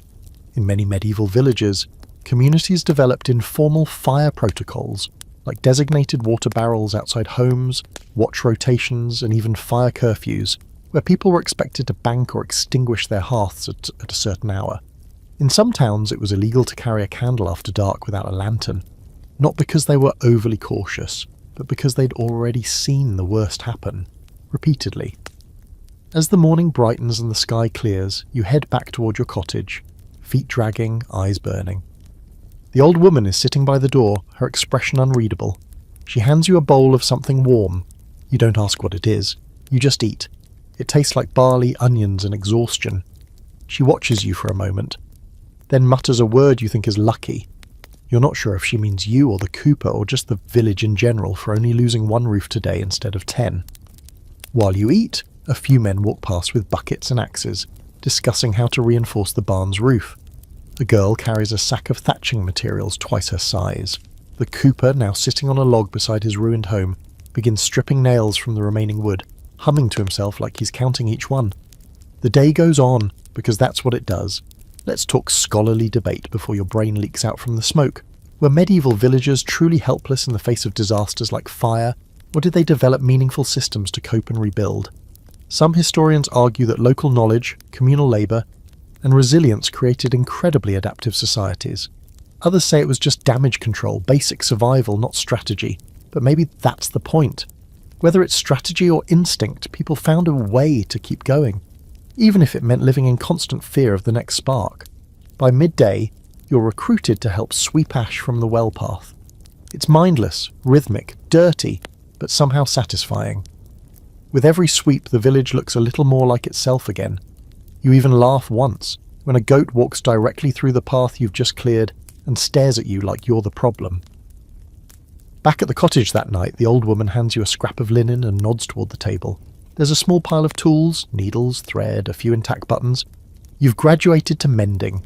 It's hard on the fingers, but compared to hauling barrels and coughing soot, it feels like a vacation.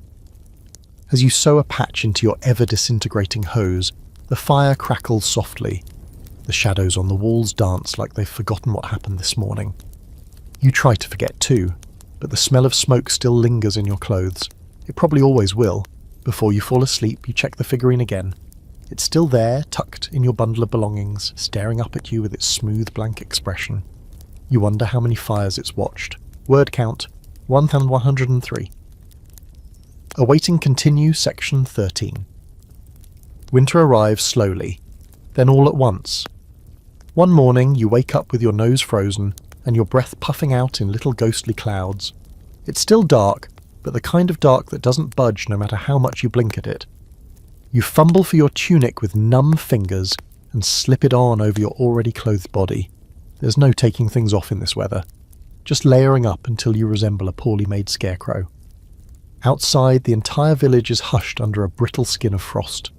The grass crackles underfoot, every rooftop dusted in white like powdered sugar on a burned pastry. A thin sheet of ice coats the well bucket.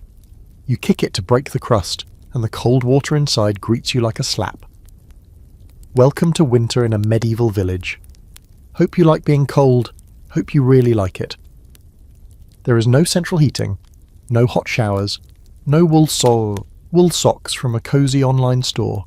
There's the hearth, barely smouldering now, and a stack of firewood that looks a lot smaller than it did a week ago. The old woman is already up, crouched over the fire, coaxing it to life with the skill of someone who's done this more winters than she cares to count. She tosses you a chunk of kindling and a flinty look. You get to work. Your hands, already cracked from chopping and scraping and general medieval nonsense, ache as you feed the fire. The heat creeps out in grudging tendrils, not warmth exactly, more like slightly less coldness. Still, it's better than outside. Let's drop a historical fact here to frost your brain. For peasants, winter was the make or break season. Everything depended on how well the harvest went, how much wood you chopped, and whether the roof leaked in the right or wrong places. There was no real indoor time, just a different kind of labour. Mending, drying herbs, spinning wool, praying your potatoes didn't rot in the cellar before February. The cottage becomes a kind of shared cocoon. You, the old woman, and a cat who appeared 3 days ago and never left. It has half a tail and a deeply judgmental face. You don't question its authority. It curls on the fire-warmed stones and hisses when anyone gets too close. Food gets creative. The porridge is thinner. The roots have more texture, by which you mean they taste like wood. Once a week there's meat, or something pretending to be meat. The old woman doesn't say where it comes from, and you've learned not to ask. You just chew and nod. A fringe factor chew along with your mystery stew. In desperate winters, people added filler to food. Tree bark, clay, ground bones. If it made the pot heavier, it was fair game. You find yourself eyeing pine cones with a kind of culinary curiosity that would have horrified your past self. Now. You wonder what they'd taste like if boiled in salt. You spend your days inside, mostly sewing, twisting cords, and occasionally being sent out to break ice in the water trough. Your breath always fogs up in front of you, and your fingers never quite feel like fingers anymore, more like frozen sausages loosely attached to your wrists. One day you stuff hay into your tunic for insulation. It works. You just don't sit too close to the fire. Sleep becomes a negotiation. You curl up fully clothed, wrapped in 2 thin wool blankets and 1 large goose feather you found and adopted as a personal charm. The straw bed pokes at odd angles, but the alternative is lying on bare dirt. The old woman snores like someone playing bagpipes through a wet cloth. The cat sleeps on your chest. You've stopped resisting. At night, the cold is cruel in a new way. It waits until you're just about warm enough to drift off, then it slithers down your collar into your bones. Some mornings, you wake up and wonder if this is the day your breath doesn't fog the air anymore. You've started sleeping with the wooden figurine near your chest, tucked into your tunic like a strange little charm. Not because you think it's magic, just because it's warm and yours, and somehow feels like a tiny anchor. One morning, the priest visits. He brings nothing but words, talks of hardship, of God's will, of suffering as purification. The old woman listens politely, then coughs loudly and points at the woodpile. He doesn't stay long. And now for your scholarly debate to bundle up with, was winter truly a season of death for medieval peasants, or have we over-dramatised it? Some historians argue that communal resilience, food preservation, and shared resources helped villages survive with surprising success. Others cite mass starvation, frostbite, and death records that spike dramatically from December to March. Honestly, as you sit here with frost on your eyebrows and soup that tastes like boiled rope, you're leaning toward the bleaker interpretation. On the rare days the sun peeks through, you go outside just to feel something other than damp wool and despair. The landscape is beautiful in that kind of silent, dangerous way. Hoarfrost glittering on bare branches, animal tracks across frozen mud. Once, you spot a deer in the woods. It stares at you. You stare back. You both decide not to make a move. By midwinter, the villagers are quieter. Less shouting, fewer arguments. Everyone moves slower. People conserve energy like it's gold. The fire becomes the centre of everything. Work, meals, conversations, silences. Even gossip is whispered now, like speaking too loudly might crack the air. You help hang dried herbs in bundles above the hearth. Some are meant to protect the home, others to treat coughs, or summon luck, or maybe just smell less like feet. No one explains. You don't ask. You wake one night to the sound of footsteps outside. You freeze, heart racing, but the old woman doesn't stir. The cat lifts its head briefly, then curls back into sleep. You inch toward the curtain. peer out, and see nothing. Just snow drifting sideways in the moonlight. The world feels thin, like a skin stretched too tight over old bones. You close the door carefully and crawl back under your blanket, the figurine cold against your ribs. You think of the fire from weeks ago, the boy with the stolen boar, the healer with her pouch of twitching leeches. All of it feels distant now, like dreams you borrowed from someone else. But winter makes memories strange like that.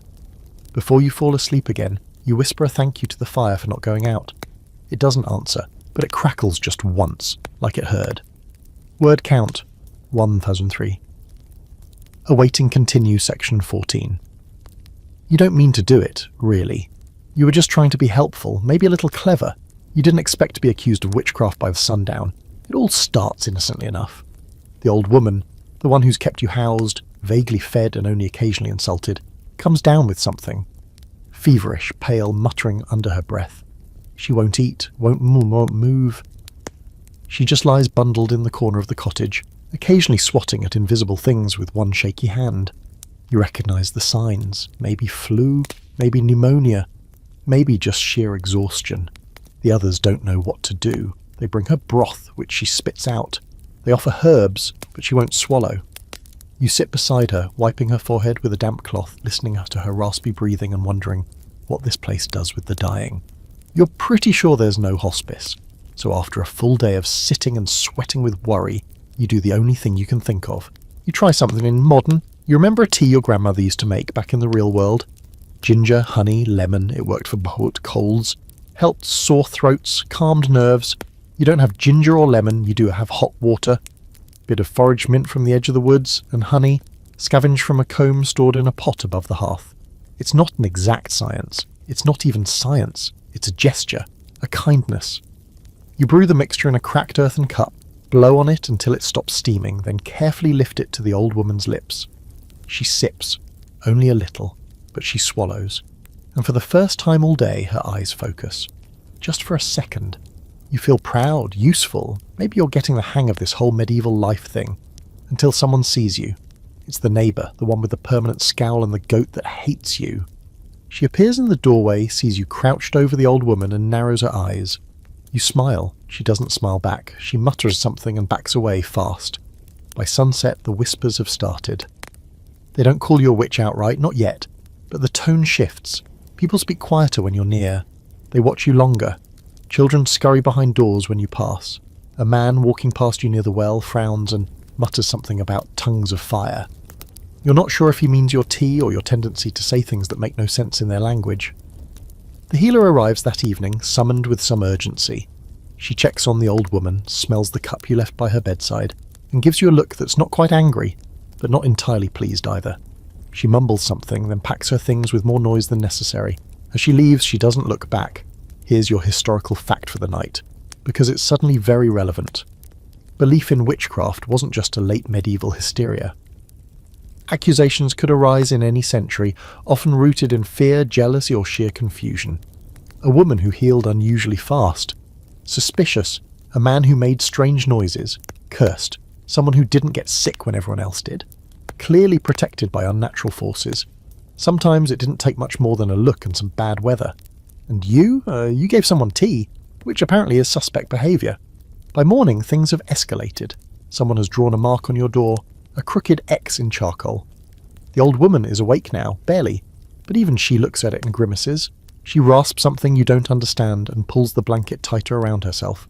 The cat has vanished. You spend the day outside trying to appear normal, helpful, innocuous. You chop wood, fetch water, scrub pots, all while pretending you don't see people crossing themselves as you pass. The child who used to wave at you now hides behind her mother. The baker, who once gave you a chunk of bread with a wink, suddenly refuses to meet your eyes. You try to talk to the priest. He listens. Kindly, silently. He even offers you bread and says something about fear and God's judgment and patience.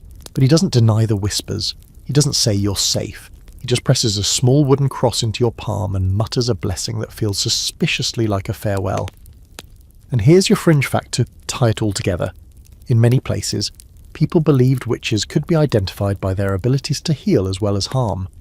If someone recovered from illness after receiving your help, It didn't prove you were kind, it proved you'd undone the spell you yourself had caused. It was a lose-lose situation wrapped in fear and folklore. Healing didn't make you innocent. It made you dangerous. You return to the cottage that evening in silence. The old woman is sleeping. She's breathing more steadily now, her skin less clammy, her face no longer twisted in pain. You should feel victorious, but all you feel is watched. That night, you don't sleep. You lie in the dark, staring at the rafters, listening to the wind whisper around the corners of the cottage. Every creak of the floorboards makes your stomach twist. You keep thinking of torches, of angry voices, of stories you learned in school about things you thought were long dead. Eventually you sit up and pull the wooden figurine from your bundle. You hold it in your lap, tracing its smooth surface with your thumb. For the first time you notice something. A crack. Hairline thin, named from the base to the middle. You press it gently, it doesn't break. But it shifts, like it's been split and glued back together. Nothing about that doesn't feel right. Let's wrap with a scholarly debate that might keep you awake longer than the cold. Were medieval accusations of witchcraft truly about religion and fear? Or were they cover stories for power plays, land grabs, and silencing people who didn't fit the mould? Some researchers say the victims were often vulnerable, poor women, widows, healers. Others argue that anyone could fall under suspicion if they stood in the wrong place at the wrong time, like you. Tonight you sleep in your clothes, clutching the figurine like a talisman. You don't close your eyes for long. When you do, you dream of fire again. Word count, 1004. Awaiting continue section 15. You wake to laughter, which given the past few days of public suspicion, marked doors and borderline exile, is jarring enough to make you think you're dreaming. But no, sunlight is slanting through the doorway and there's actual music outside. Music. Not the usual village sounds of chickens fighting over nothing or someone cursing about firewood, but fiddles, drums, someone singing off-key but joyful. You sit up in your straw pile, blink the sleep from your eyes, and strain to listen. There's a crowd gathering at the edge of the village. Children are squealing, dogs are barking in that excited, confused way that means something new has arrived. You glance toward the old woman's corner. She's sleeping, breathing evenly now, face relaxed in a way it hasn't been since the fever hit. She's warm, stable. You tuck the blanket closer around her, then step out into the morning.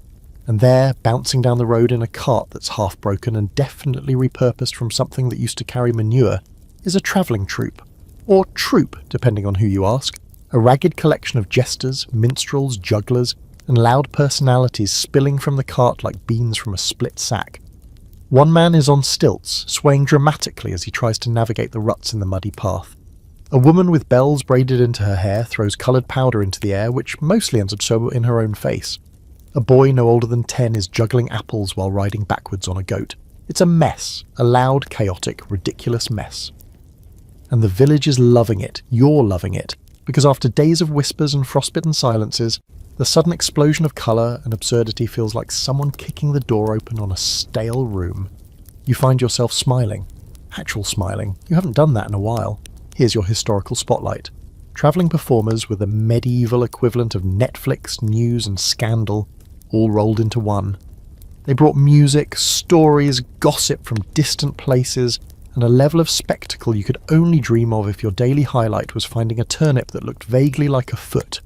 They weren't always welcomed though. Some towns saw them as beggars or con artists, others as magical interlopers, and depending on the region, some were banned entirely during plague years. But this troupe, this village wants them, needs them.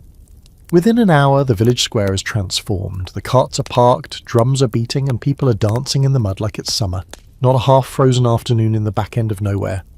Someone drags out a barrel and uses it as a stage. The stilt walker attempts a cartwheel and ends up in a pig trough. No one minds. You sit near the back, trying to be inconspicuous, trying to enjoy without drawing attention. But attention always finds you. A jester, face painted in sloppy streaks of red and blue, locks eyes with you from the makeshift stage. He raises a brow, grins like a cat, and announces, "We have a quiet one, I see," before leaping down and grabbing your hand. You resist, gently, politely, desperately. He doesn't care. You're dragged into the circle as music picks up. Someone's banging on a drum with what appears to be a spoon, and a woman nearby is playing a hurdy-gurdy, which sounds like a violin having a midlife crisis. It's incredible. The jester spins you in a clumsy dance, your feet slipping in the mud, your heart hammering. People cheer, children laugh. For a moment, no one looks at you like a stranger. Just a terrible dancer with a lopsided smile. Here's a fringe fact for your moment in the spotlight. Some jesters were more than just clowns. They were satirists, allowed to say what no one else could, protected by their role and considered licensed fools. Others were treated like travelling weirdos, feared or ridiculed, depending on how badly they bombed their last performance. Some even acted as unofficial spies, passing information between towns under the cover of entertainment. You make a mental note to watch your tongue around this particular jester. Eventually, mercifully, he releases you back into the crowd, giving a grand bow and a wink before returning to the stage to spin a tale about a fish who thought it was a nobleman and married a barmaid. The moral's unclear. The crowd loves it. You spot the priest lingering on the edge of the festivities, arms crossed, face unreadable. But he doesn't interfere. Maybe he understands what this village needs right now. Laughter. A break. A reminder that there's more to life than digging and fearing the weather. You wander between the performers, watching children try on masks made of leather and feathers. One of the dancers is teaching clumsy footwork to a group of girls who've already invented their own version that involves more spinning and less balance. A puppet show erupts nearby, a simple stage with exaggerated characters, one of which bears a striking resemblance to the local reeve. People howl with laughter. You're not sure the reeve would agree. Let's dive into your scholarly debate while someone near you tries to balance a bucket on their head. Were medieval performers subversive agents of social critique, or just goofy distractions for bored peasants? Some historians argue that these troupes challenged power through satire, slipping in commentary under the guise of silliness.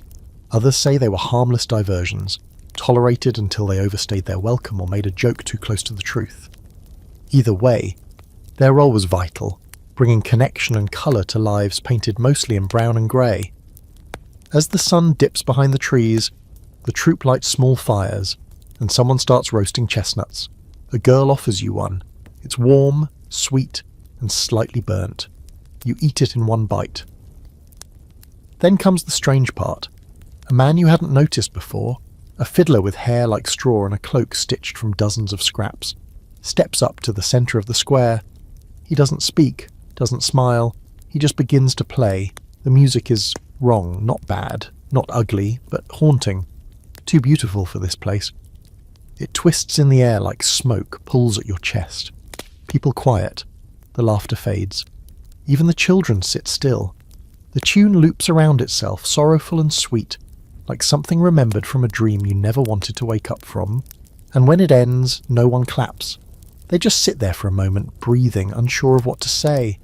You feel the wooden figurine warm against your chest. Later that night, back in the cottage, you find the cat has returned. It curls beside you like nothing ever happened. The old woman opens one eye, croaks, "No fire," and closes it again. But you light a small one anyway, because in a world this cold, laughter can't be the only thing that burns. Word count, 1103. Awaiting continue, section 16. The travellers are gone by morning.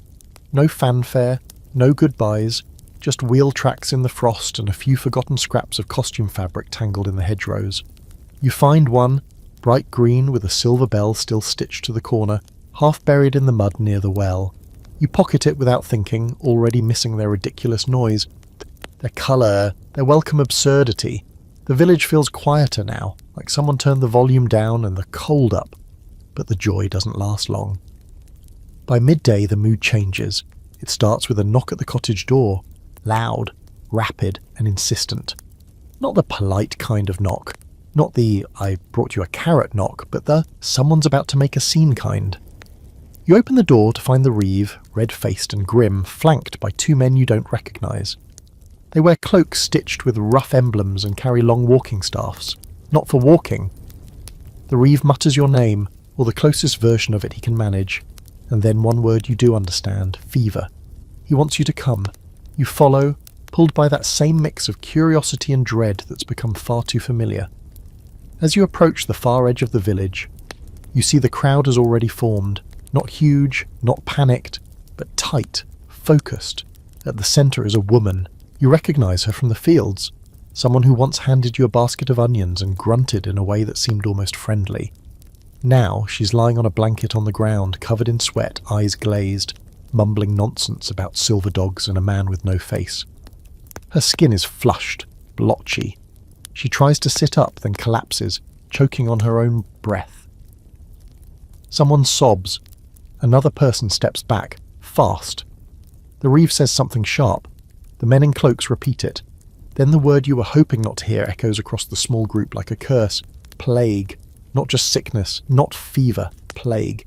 And here's your sobering historical fact. The plague wasn't just a singular one-time event. Europe experienced recurring waves, some massive, or some more localized. But the fear never left. Bubonic, pneumonic, septicemic. The types didn't matter as much as the panic they caused. People fled towns, abandoned family, built suspicion into their daily lives. One cough could change everything. The woman is lifted, gingerly, and carried toward a small cottage on the outskirts. Someone ties a bundle of herbs to the door, a kind of wardum. Others begin moving away from the house, from each other. That easy closeness the villagers usually share, hands on shoulders leaning in to speak, is gone. Space suddenly matters. You don't realize you're standing still until someone hisses at you to move. You step back. You're not sick. You don't feel sick. But the word hangs in your brain like a spider's web, sticky and inescapable. Plague. The next few days pass in a blur of tension. People speak in whispers again. Doors that used to stand open are shut tight. Fires burn hotter, as if heat alone can ward off illness. Children are kept inside. The priest visits more frequently, reciting prayers with extra force like he's trying to shout the sickness away. No one smiles, no one sings. You're given a task, delivering herbs to each household. Not because they trust you necessarily, but because you're new and therefore expendable. Immune? Cursed? It's unclear. You try not to read too much into it. The healer gives you bundles wrapped in linen, lavender, rosemary, and something sharp that makes your nose sting. Hang these by the doors, she says flatly, and don't touch anyone.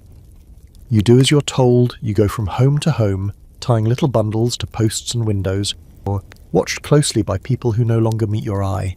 Some offer a nod. One man leaves a piece of bread on the step after you've gone. You don't touch it. At one cottage, a woman leans out just far enough to whisper that her son has started coughing. You see the panic in her eyes, the quiet, desperate pleading. She doesn't ask for help. She doesn't need to. You leave the strongest bundle you have and walk away without speaking. Here's a fringe fact that's probably not comforting. Many people believed plague was spread by bad air, miasma, and so they burned herbs, wore masks stuffed with flowers, or carried pomanders to ward it off. Some of these methods had accidental merit. Certain herbs do repel fleas, but they had no idea about bacteria, contagion, or the real mechanics of infection. They were fighting shadows with scented smoke. And now the shadows are closing in. On the third night you're summoned again, this time to the priest's house. You've never been inside. It's surprisingly bare. Wooden furniture, a cold hearth, and a single crude cross carved into the wall. He looks older in his own space, smaller. He pours you a drink, bitter, dark, and sits across from you, silent for a long time. Finally he speaks, slowly, clearly. He says the woman, the one you gave tea to, is still well, and others have noticed.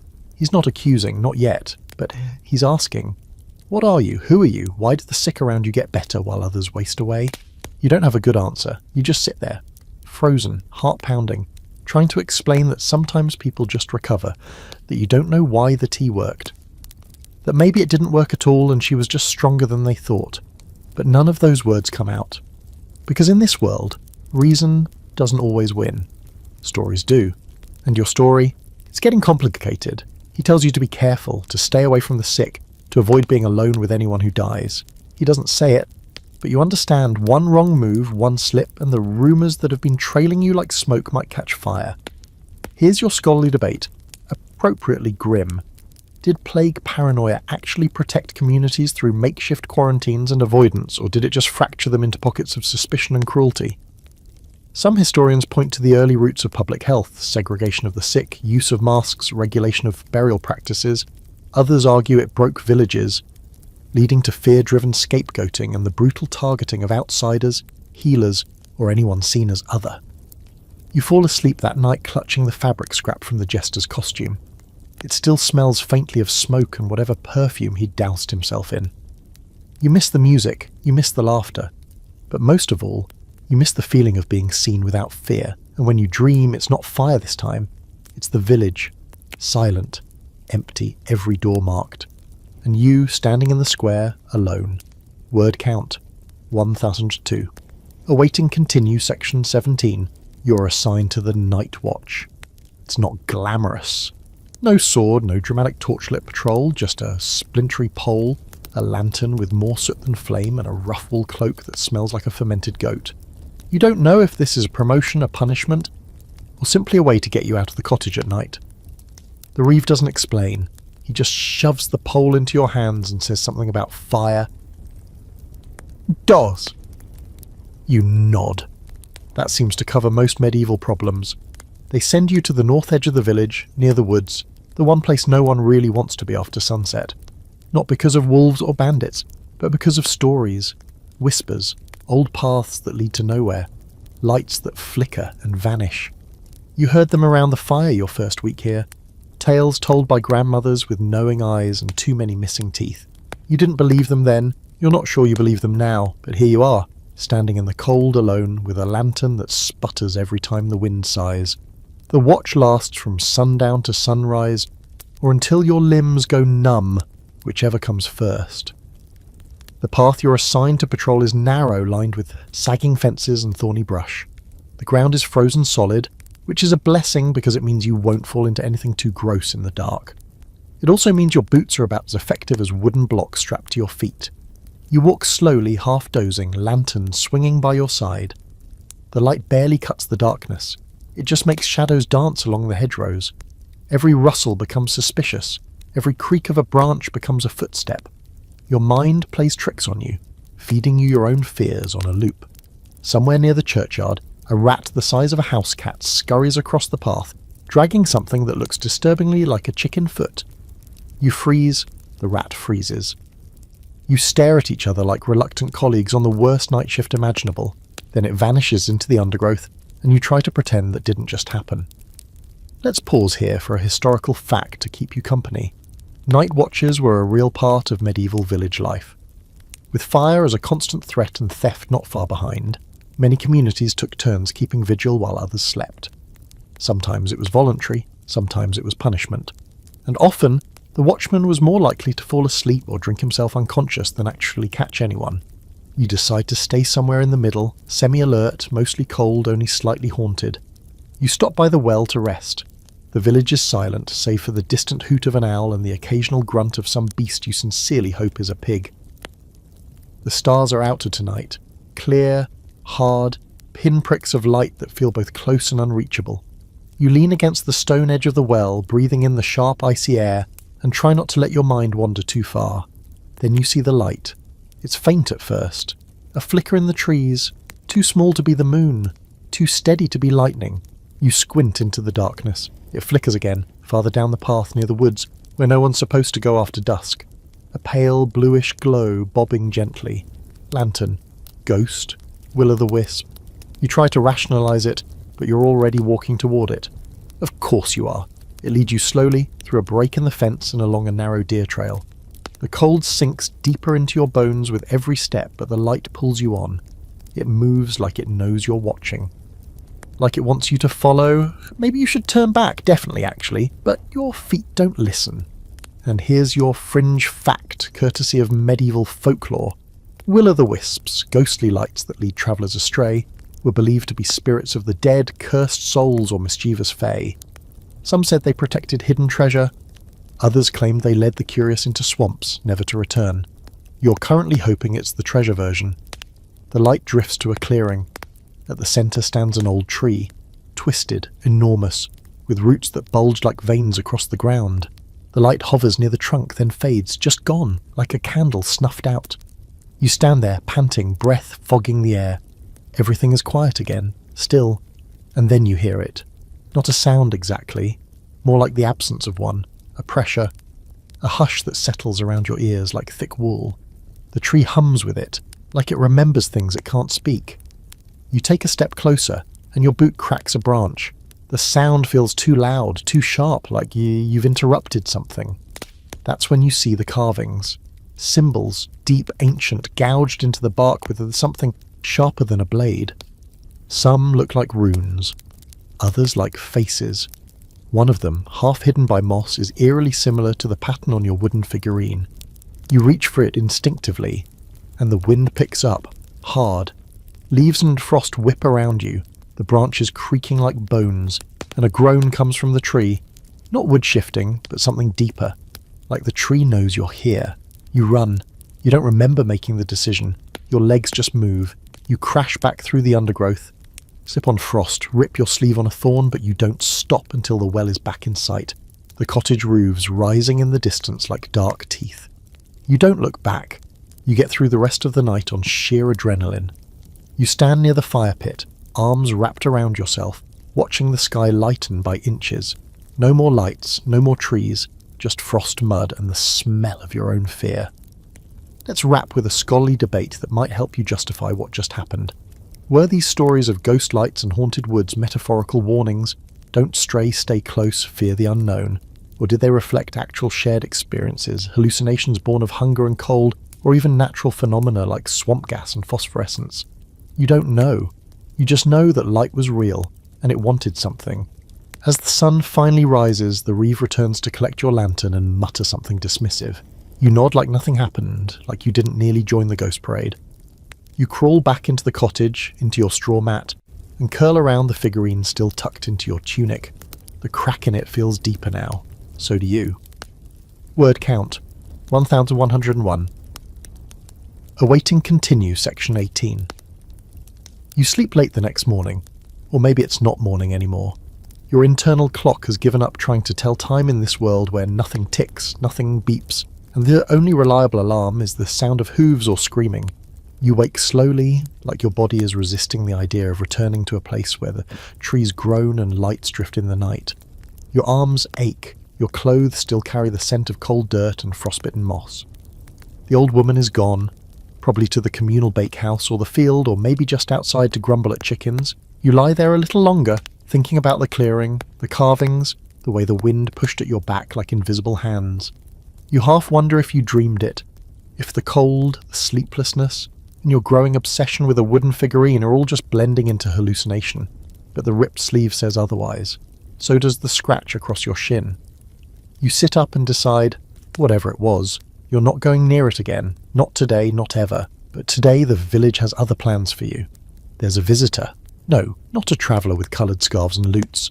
This man is different. He rides in on a well-fed horse with glossy hooves and a bridle made of dyed leather. His cloak is dark, trimmed in fur, and far too fine for someone planning to spend time around mud. He carries a staff, not a shepherd's crook or walking stick, but something carved, marked with stretched symbols, and topped with a polished stone that catches the morning light like it has something to say. He doesn't smile. People move out of his way like smoke around a breeze. You don't need someone to explain who this is. You can feel it. He's from the manor, the tax collector. Here's your unfortunate historical fact to chew on while you watch him dismount with practiced disdain. Taxation in the medieval world was relentless and rarely fair. Lords, kings, the church, everyone took their cut. Peasants owed a percentage of their grain, livestock, eggs, labour, and sometimes absurd things like 1 chicken per window or 3 pence per beard. Taxes came with little warning and even less mercy. And if you couldn't pay, they'd take something else, or someone. He's already in the square speaking with the reeve. You can't hear the words, but you don't need to. A cart sits nearby, half covered in cloth. Something heavy shifts under the blanket. Grain, probably. Maybe flax. A few chickens cluck nervously in cages. Payment. Tithes. The village gathers slowly, one by one, each household sending a representative. Some bring sacks of barley, others small bundles of herbs or jars of thick, waxy honey. One man offers a woven basket that looks like it took weeks to finish. The tax collector barely glances at it before handing it to a scribe, another stranger, younger, scribbling furiously with a feathered quill on a roll of parchment so long it has to be rolled up behind him like a tail. You try to stand near the back. You're not even technically on the books. What are they going to tax you for? Breathing? But then the reeve gestures toward you, says your name, not your real one, but the version they've settled on, the shape of it wrong in their mouths but close enough to point a finger. You step forward, cautious. The tax collector looks at you like one might look at a pile of damp cloth. He says something slow and deliberate. You catch the words no record, guest, and debt. Your heart sinks. They are taxing you anyway, because you've stayed, because you've eaten, because in their eyes, you've benefited. Hospitality doesn't come free, not here. You try to explain, half gestures, broken sentences, that you have nothing. No land, no tools, no harvest, but it doesn't matter. The scribe is already writing. The collector waves a hand and says something final. The reeve nods once, and then, to your surprise, someone else steps forward. It's the old woman. She limps out of the crowd and stands next to you like a crooked, smoke-scented wall of defiance. She points at you, then at her cottage. Then she says a word you do understand, family. The tax collector narrows his eyes. The scribe hesitates. It becomes a debate, a tense, clipped argument between the collector and the reeve, the scribe chiming in with a suggestion that's quickly dismissed. The villagers murmur among themselves. You stand very still. Eventually, the collector makes a decision. He lifts his hand, flicks his fingers, and that's it. A compromise. He won't tax you, but the household owes extra. Her household, the old woman. She doesn't flinch, she just nods and walks away like it cost her nothing. But it did. Let's take a moment for a fringe fact that stings. Some villagers found ways to manipulate the tax system by declaring fewer animals, hiding grain, or pooling resources to protect a vulnerable neighbour. Others suffered in silence, watching their meagre belongings disappear. Some took in orphaned children or injured workers in exchange for being counted as a larger household, which could slightly shift the burden. In theory, if the collector wasn't feeling spiteful, you follow her back to the cottage, unsure whether to thank her or apologise. When you step inside, she says nothing. She just sits at the fire, tucks a hot stone into her lap, and begins sewing as if she didn't just save you from becoming a line item on a scroll. You sit beside her, quietly, gratefully. Let's shift to a scholarly debate while you peel a turnip and try not to cry. Were medieval taxation systems inherently exploitative or a necessary evil in maintaining fragile economies and war efforts? Some argue that the taxes ensured survival, building roads, supporting armies, sustaining religious institutions. Others point to records of unjust collections, corrupt officials, and communities crushed under debts they couldn't possibly repay. You just saw someone pay extra for your right to exist. That's enough of a thesis for today. That night the fire burns low. The cat is curled beside the hearth again, now your frequent and uninvited roommate. You tuck yourself into the straw mat, the wooden figurine pressed against your chest. You keep thinking about that man's eyes, cold, indifferent. He wasn't cruel, he just didn't see people, only numbers, units. You're not from here, not really. But today someone counted you as family, and that means something. Word count, 102. Awaiting continue, section 19. You hear them before you see them, hooves heavy and fast, pounding the frozen path in a rhythm that makes every bird in the trees take off at once. You look up from the pile of kindling you're assembling to see dust rising beyond the trees, the unmistakable vibration of arrival. It's not the usual plodding pace of a messenger or the creaking squeak of the baker's cart. This is deliberate, urgent, dramatic. The Lord is returning. You didn't even know he was gone. A few villagers are already standing at the edge of the square, shielding their eyes against the morning sun as the procession draws closer. Horses, at least a dozen, come into view first, sleek, well-groomed and far too clean for this village. Behind them, banners, cloth of deep red stitched with silver patterns you don't recognise, fluttering in the breeze like a warning. And then, at the centre of it all, riding a horse that probably eats better than half the village, is the man himself. He wears a fur-trimmed cloak so thick and glossy it must have come from an animal that lived in luxury. His armour shines even in the pale light. The man is large, not just in body but in presence. His hair is neatly bound behind his head, and his eyes are sharp, watchful, taking everything in with the careful calculation of someone who knows this village belongs to him, which it does, literally. No one bows exactly, not full-on grovelling, but everyone stiffens, lowers their heads, mumbles something that probably translates to "welcome back, please don't notice me." You follow suit, though you risk a glance. You want to see what power looks like here. It looks bored. The Lord rides through like a man reviewing livestock. His gaze sweeps over the homes, the well, the thatched roofs, the people.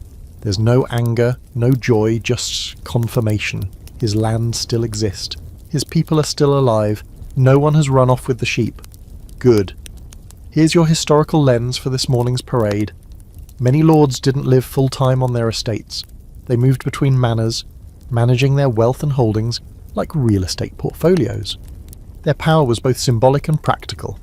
They owned the land, enforced laws, collected rents, and led the men into battle when war came knocking. Lords could be benevolent or ruthless, usually both. Once dismounted, the Lord disappears inside the manor house with a handful of men and at least 3 dogs that look more decorative than useful. The rest of the village exhales. One man mutters something about counting chickens. A woman hurries off to bake something impressive. The reeve wipes his forehead like he's just been threatened by a thundercloud. By mid-morning, changes begin. Servants from the manor spread through the village with instructions. Firewood is to be stacked neatly. No more leaning piles. Tools are to be returned to the forge for sharpening. Children are scrubbed, fences patched. If the lord's here, everything must be better, cleaner, more lordly. You're recruited to sweep the path to the manor. Not just clear it, sweep it, with a bundle of twigs tied with string and a stern warning not to scuff the edges. You spend the better part of an hour brushing away dust and goat droppings while muttering under your breath. Then comes the summons. A boy, too young to be this smug, tells you the Lord wishes to meet the outsider. That's you, by the way. Not guest, not worker, just outsider, and you almost ask if it's a mistake. It's not. You're led into the manor, through heavy doors and into a hall that smells like old leather, smoke, and decisions you weren't invited to. The Lord sits in a high-backed chair, carved with animals that don't exist anymore. There's a roasted bird on the table in front of him. He's not eating it, just slicing it apart while watching you like a hawk with a hobby. He gestures for you to step forward. You do, and then, because he's clearly the type who enjoys drama, he says nothing, just studies you. Then finally, you're the one with the charm. Not a question. Your hand goes instinctively to the figurine in your tunic, though you don't pull it out.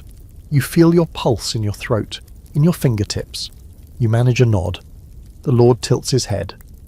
They say the old woman recovered after you tended her, that you walk unharmed where others fall sick. Another pause. That you see things. You want to deny it, but your mouth is dry. And part of you, an unhelpful part, remembers the light in the woods, the clearing, the carvings, the way the wind bent to your presence like it recognized you.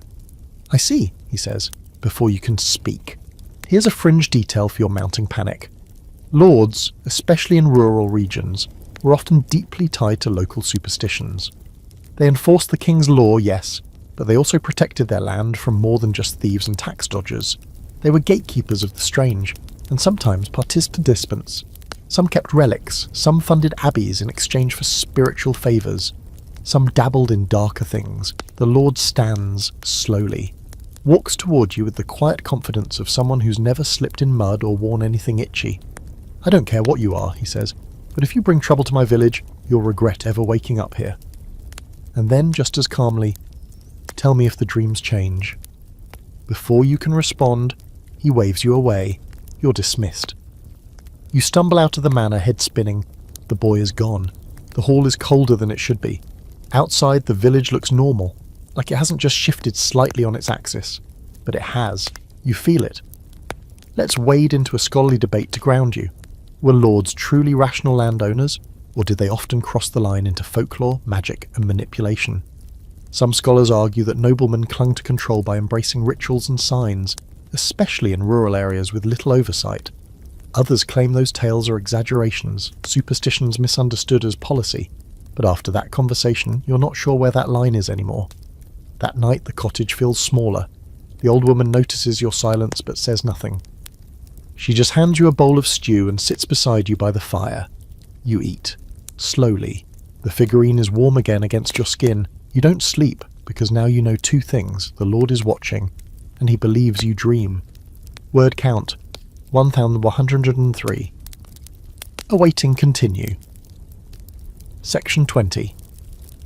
The lights return 2 nights later. You're not looking for them, not wandering around after dark like some curious forest gremlin with a death wish. You're lying on your back, straw mat beneath you, trying to breathe slowly enough a brain into thinking everything is fine. Outside, the wind rattles the shutters. Inside, the fire is low, the cat's snoring, and the old woman has drifted into that shallow, creaky sleep that sounds like a haunted house sighing.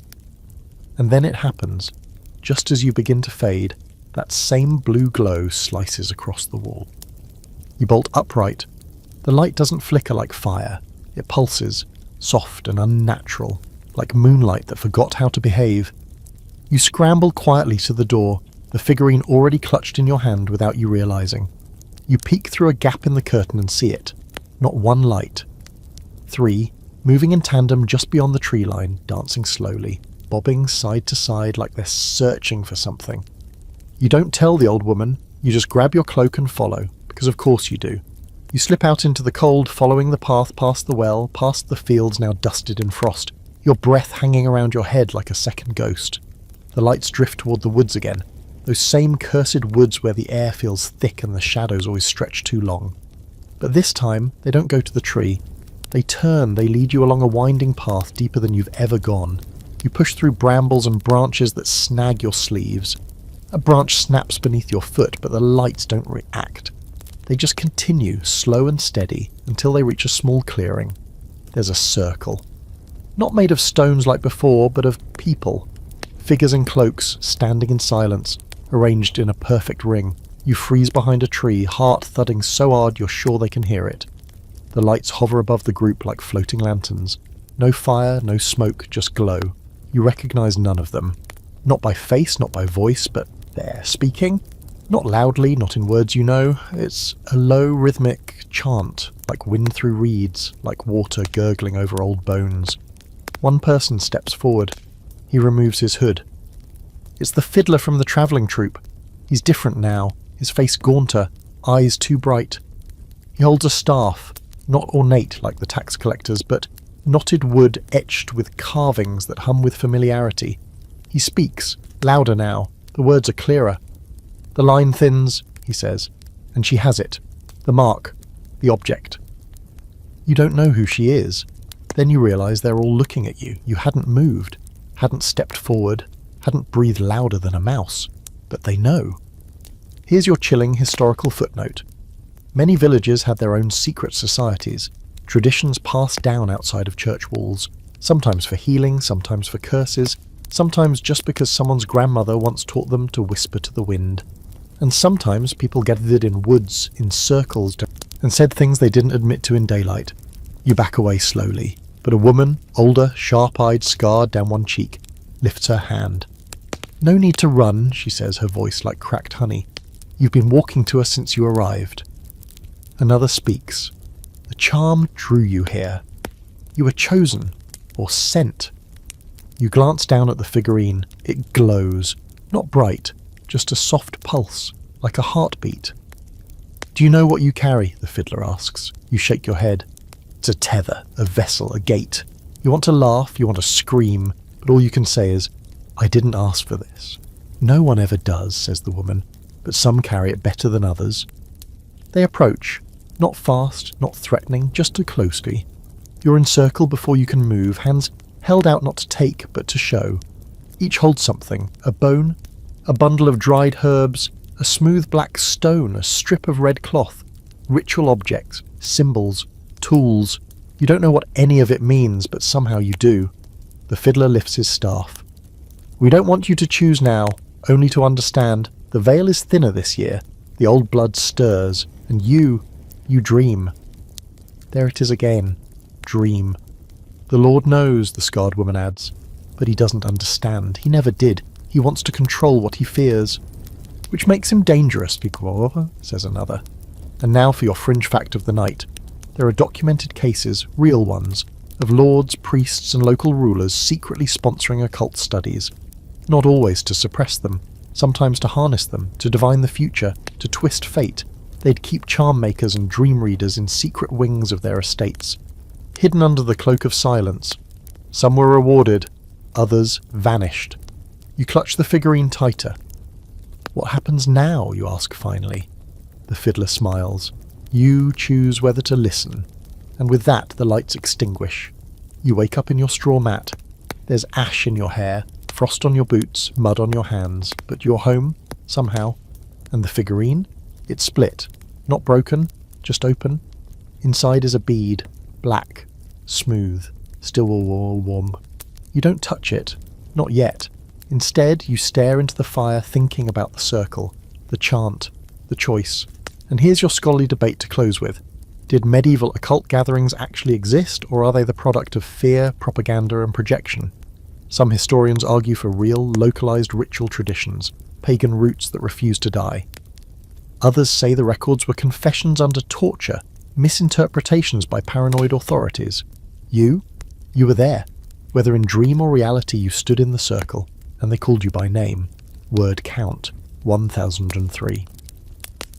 Awaiting continue, section 21. The next morning arrives like a hangover made of fog. Heavy, slow, grey in every direction.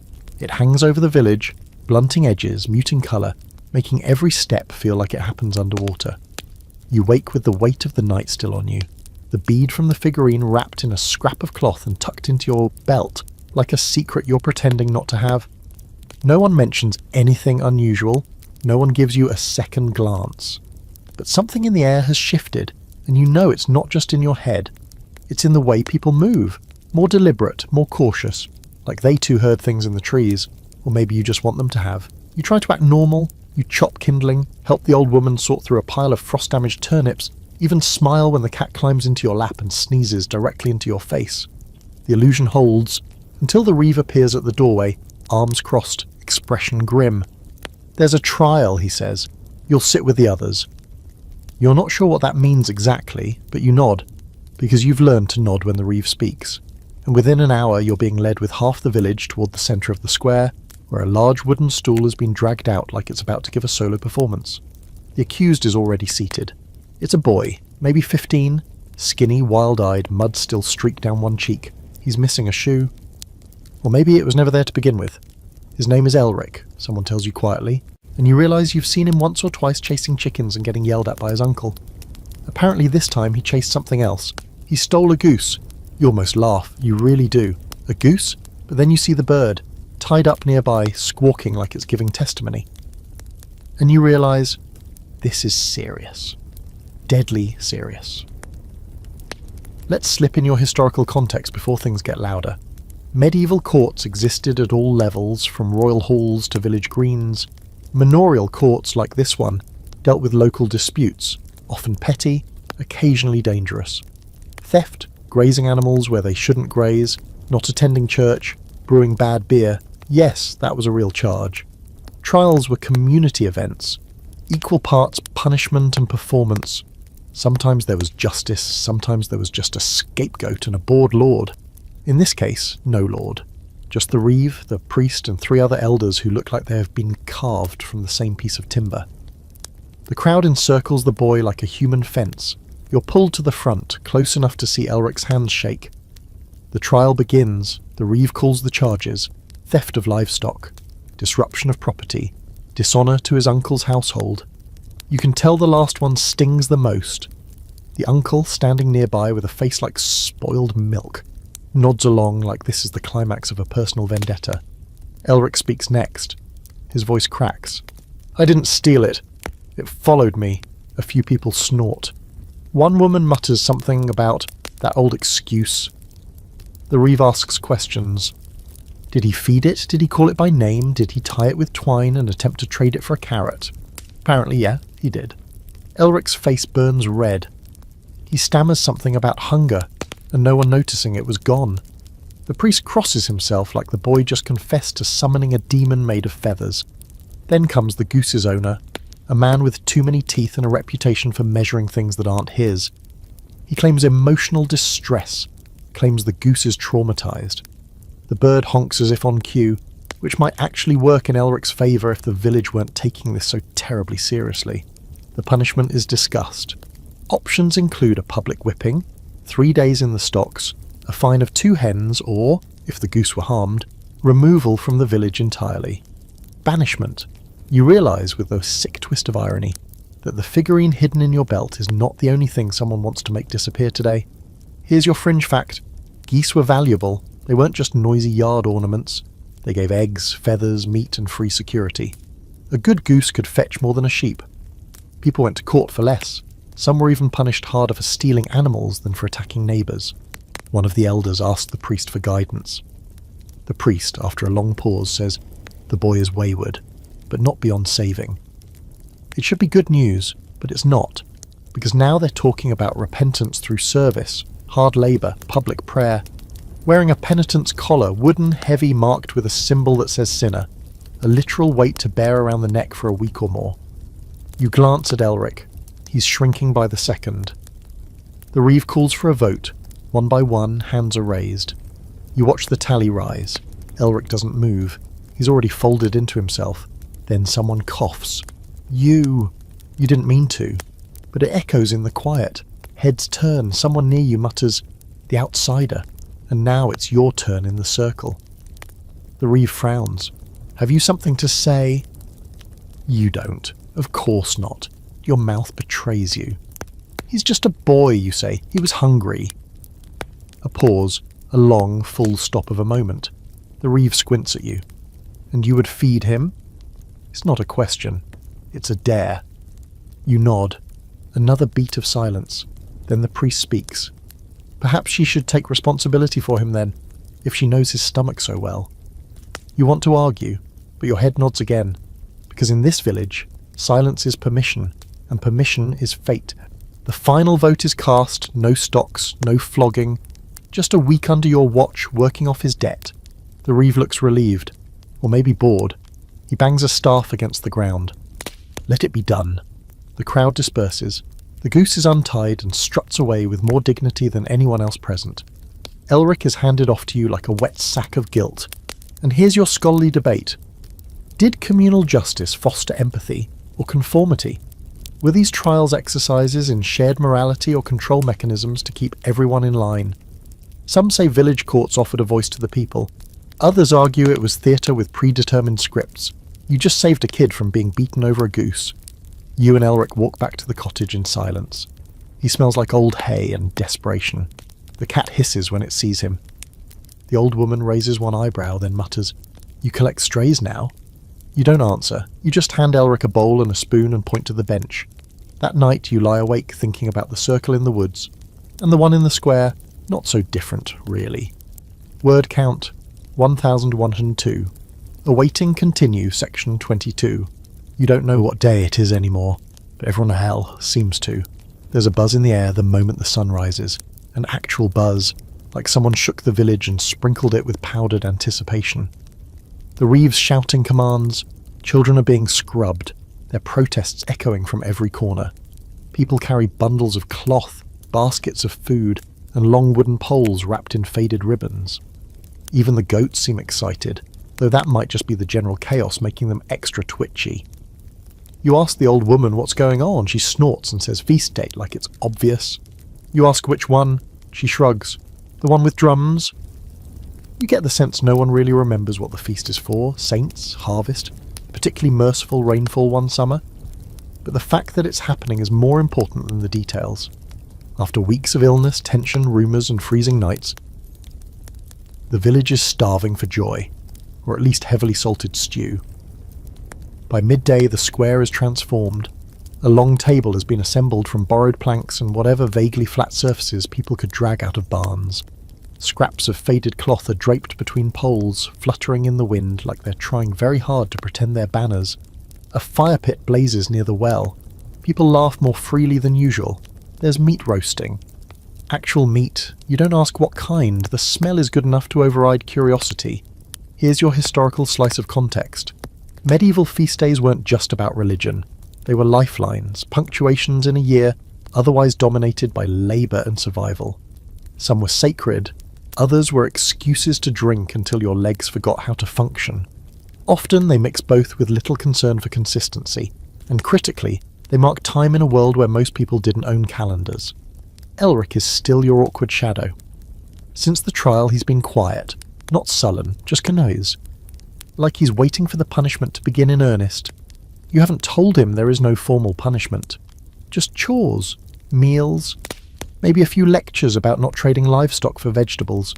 Today he hovers near the edge of the square, unsure whether he's allowed to enjoy any of it. So you hand him a piece of roasted turnip and shove him gently toward the nearest group of boys. He stumbles into a game that seems to involve hitting each other with sticks until someone yells loud enough to end it.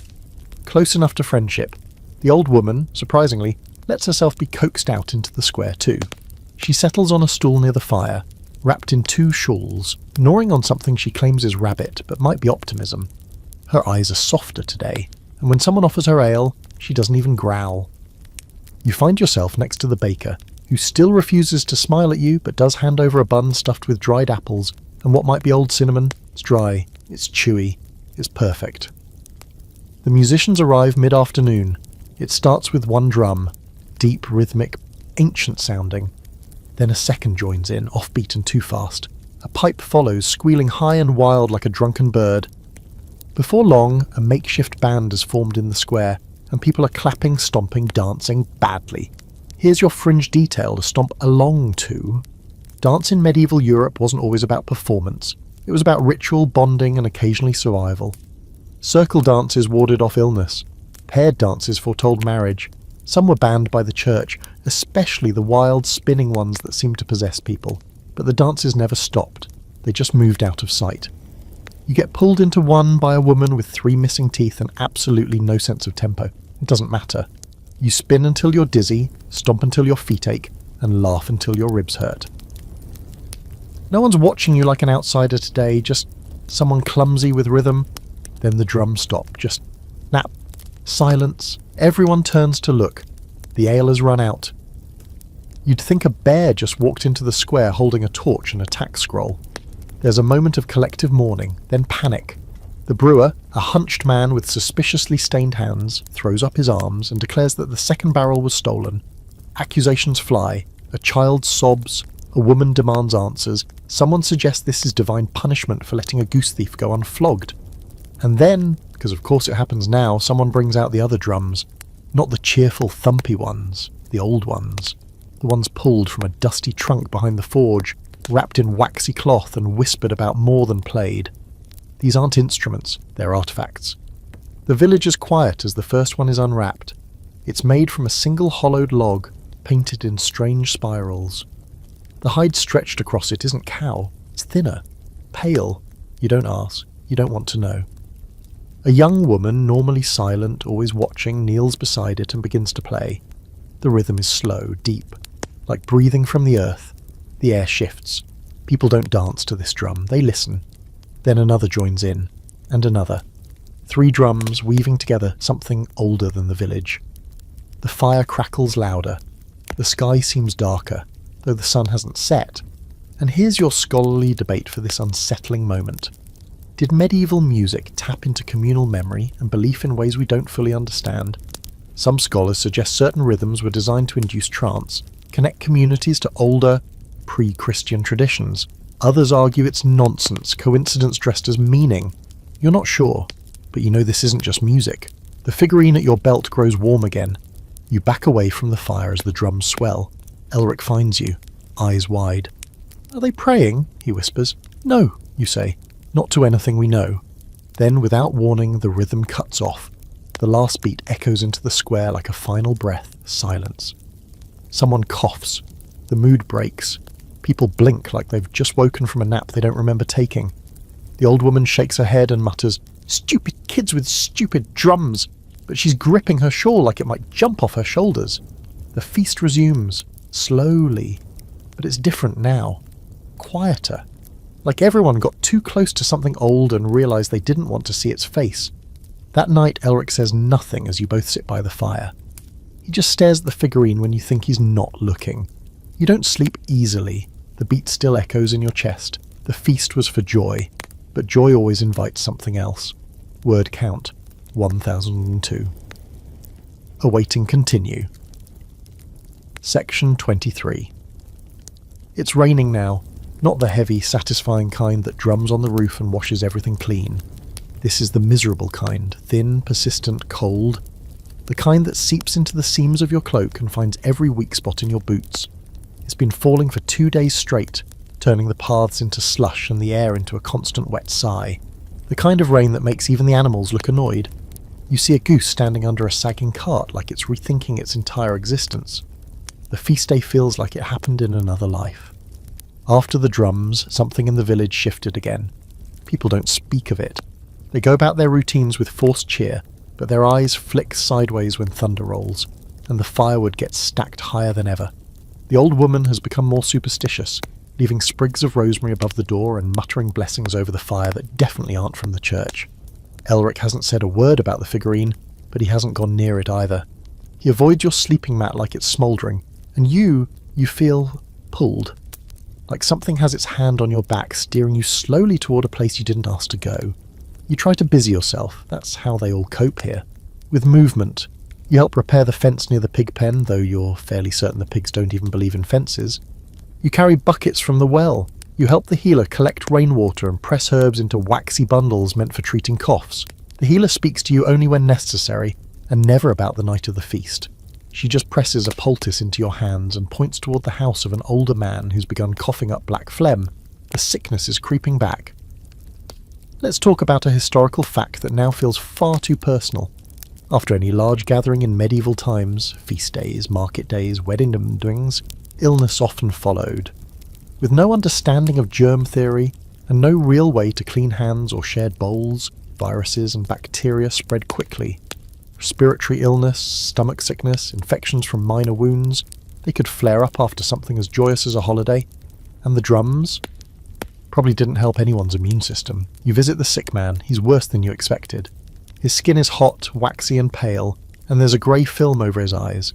The healer said to place the bundle by the door and leave quietly. You do, but you also leave a bowl of warm broth, half a hunk of bread, and the last of the mint you've been hoarding since week 1. Maybe it helps, maybe it doesn't. You return home soaked through and aching to find the cottage strangely quiet. Elric is gone. The old woman shrugs when you ask. Boy said he needed air, she says, then squints toward the window like maybe she regrets not chaining him to the hearth. You throw on a dry cloak and go looking, stomach heavy. You find him, of course you do, exactly where you shouldn't. The woods. He's standing at the edge, hands stuffed in his sleeves, staring into the trees like they called him by name. When he hears you approaching, he doesn't turn. Did you follow the lights too? He asks. You don't answer. He does turn then, and there's something in his eyes that wasn't there before. Fear, yes, but also knowledge. I saw them again, he says, last night, in the fog. You swallow. You followed? He nods. Only a little. They didn't want me. Of course not. They wanted you. He lifts something from his pocket, a pebble, smooth, black, identical to the bead you found inside your figurine. It was on my mat this morning. You feel your breath hitch. 1 bead was enough. Now there's 2. And here's your fringe fact to chill you slightly further. In some folk traditions, black stones were used to trap illness, or spirits. They were passed from person to person, sometimes placed in pillows to absorb nightmares, sometimes buried under thresholds to protect the home. But if someone found one where they shouldn't, well, it usually meant something had noticed them. Elric tucks the bead away again, voice small. I don't want it. You nod. Me either. You walk him home, slowly. Every snapped twig feels louder than it should. You keep glancing at the trees. Nothing follows, but you feel watched. When you get back to the cottage, the old woman hands you a folded scrap of linen. From the priest, she says. He left it earlier. It's a note, scrawled in an uneven hand that looks like it was carved with a spoon. Dreams grow louder, the Lord has asked for you. Come after moonrise, come alone. You read it twice, then fold it again and slide it into your sleeve. Let's pause for a scholarly debate that feels uncomfortably relevant. Did dream visions in medieval Europe hold cultural authority, or were they seen as madness? Some records show that dreams were treated as divine messages, especially if they involved saints or omens. Others were suppressed, treated as hallucinations, temptations from demons, or simply the ramblings of the sick. What separated a prophet from a madman? Usually social status. And who listened? That evening, as rain drums on the thatch like distant hoofbeats, you slip away from the cottage. The old woman doesn't stop you. Elric is asleep, the cat curled beside him like an unhelpful chaperone. You head toward the church. It's smaller than you expected up close, made of stone so old it's almost soft around the edges. The door creaks when you push it open. Inside, the priest is waiting by the altar, lit only by a single candle. "You've felt it, haven't you?" he says without preamble. "The weight, the way the world's thinning." You nod, because pretending otherwise is now officially useless. He picks up a small bundle, a cloth pouch sealed with wax and twine. He hands it to you. "This is for protection," he says, "not salvation. I can't give you that." Inside the pouch is a pinch of dried ash, 3 tiny bones, and something that smells like crushed rose petals. "The Lord dreams too," he adds, but he doesn't understand what they mean. You want to ask what you're supposed to do, where this is going, but he doesn't give you a chance. "Things are waking," he says, "and you are walking in their direction." You walk home in silence, rain clinging to your shoulders like regret. The village is asleep. The world feels thinner, like the priest said. At the cottage the fire is low, the beads, both of them, are warm in your pocket. And in your sleep you see the clearing again, but this time it's not empty. Word count, 1104. Awaiting continue. Section 24. You're back in the clearing, but everything's different this time. There's no wind, no moonlight, no distant rustling of leaves or whispers tucked behind the trees. Just silence. Thick. Absolute. The kind of silence that presses in on your eardrums and makes you wonder if you've gone deaf. And then, beneath your feet, you notice it. A faint vibration, like the ground is breathing, or waiting. Around the perimeter, tall figures stand cloaked in shadow, taller than any man, still as stones. You can't see their faces, or if they even have faces, but they pulse with the same low energy that's humming under your souls. The clearing smells like rain and ash, sweet rot, and something faintly metallic, like old coins left too long in a wet pocket. At the centre is the tree again, twisted and gnarled, its branches stretched up like it's trying to pull the clouds down from the sky. The carvings along its bark glow faintly now, threads of silver light crawling through the ancient wood like veins. You want to run. You don't. You step forward, and as your foot crosses the edge of the clearing, the air changes. It sharpens. Every breath feels like it's slicing you from the inside. Your heart pounds. The figurine, still split open, burns warm against your chest. The 2 beads you carry, yours and Elric's, vibrate in tandem, and for a brief, terrifying moment, you're sure they're going to melt through your skin. Then a voice. Not from outside, not from behind the trees, from inside you. It vibrates in your chest like a second heartbeat. "You are the gate," it says. No ceremony, no explanation, just that. You blink, and the clearing is empty again. You wake up gasping, back in the cottage. The fire's gone cold. The cat is gone. So is Elric. You scramble out of the blankets, grab your boots, half-laced, and run outside. The village is silent, pre-dawn. The kind of quiet where even the birds haven't dared speak yet. You check the well, the bakery, the path near the woods. You find him near the forge, curled in a pile of ash, sleeping like he belongs there. When you shake his shoulder, his eyes snap open, wide and glassy. "I heard it, that's it," he whispers. The tree. You don't ask questions. You just help him up and guide him back to the cottage. He doesn't resist. He doesn't see it speak again. Just walks with you like a shadow in search of its body. Here's a chilling historical note to file next to your creeping dread. In some rural communities, people believe dreams could carry the soul out of the body, literal soul travel. Waking someone too suddenly could trap them between worlds, leave part of them behind. Some sleepers were tied at the wrist with a red string to anchor them to their bodies. Others had salt sprinkled on their feet. You start to wonder if you need both. Later that morning, the Lord summons you. No messenger, no cryptic letter. Just a boy at your door, face pale, eyes wide. The Master would see you now as you leave Elric asleep and follow. The manor feels colder this time. even with a fire roaring in the central hearth. The windows are shuttered despite the daylight. Candles gutter in their holders. The smell is wrong, not rot exactly, more like too many herbs, like someone tried to cleanse something they didn't understand. You're led to a chamber you haven't seen before. Not the Great Hall, not the chapel. A room beneath it all, down a set of spiral stairs cut from rough stone. It smells like damp wool and secrets. The Lord is already there, sitting before a long table covered in scrolls and glass jars. He looks worse than before, thinner, paler, like someone carved the sleep out of his eyes and filled the space with smoke. He gestures for you to sit. You don't. Tell me what you see, he says. You hesitate. He doesn't blink. At night, in dreams, tell me. You say nothing. But your countenance gives you away. The Lord leans back, folds his hands, and, of all things, laughs. Not loudly, not cruelly, just tiredly. You think this is about you, yes? You think this village is new to the old paths? He stands and walks to a shelf, removes a leather-bound book so old the spine flakes in his fingers. He opens it to a page marked with a scrap of dark cloth. There, drawn in painstaking ink, is your figurine, whole, uncracked, but unmistakable. I found it when I was a child, he says. Same shape, same face, same curse. He looks up at you. We're not the first, we won't be the last. Let's talk about a fringe footnote in history that now feels like autobiography. Objects in medieval folklore weren't always cursed in the fire and brimstone sense. Some were portals imbued with memory, worn down by generations of hands and stories until they carried power simply through survival, passed on in secret, lost, found, buried, and sometimes opened. You ask him what it does, what it more wants. He doesn't answer. He just pushes the book across the table toward you. Inside are drawings, circles, trees, stones. People who look far too much like the villagers you see every day.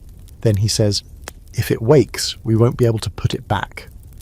You ask what it is. He replies, whatever was waiting on the other side. You don't get to ask more. He waves you away, exhausted, muttering something in a language you don't know, and turns back to his jars and scrolls. You leave the manor. You carry the book. It feels heavier than it should. Let's land on your scholarly debate before your stomach finishes tying itself in knots. Were medieval villagers living within overlapping layers of myth, belief and reality? Or was it all just desperation given shape? Some argue that ancient ritual blended seamlessly with Christian tradition, forming a tapestry of dreams and symbols no one person could fully untangle. Others say most of it was imagined, hallucinated, misremembered by fearful people in cold houses.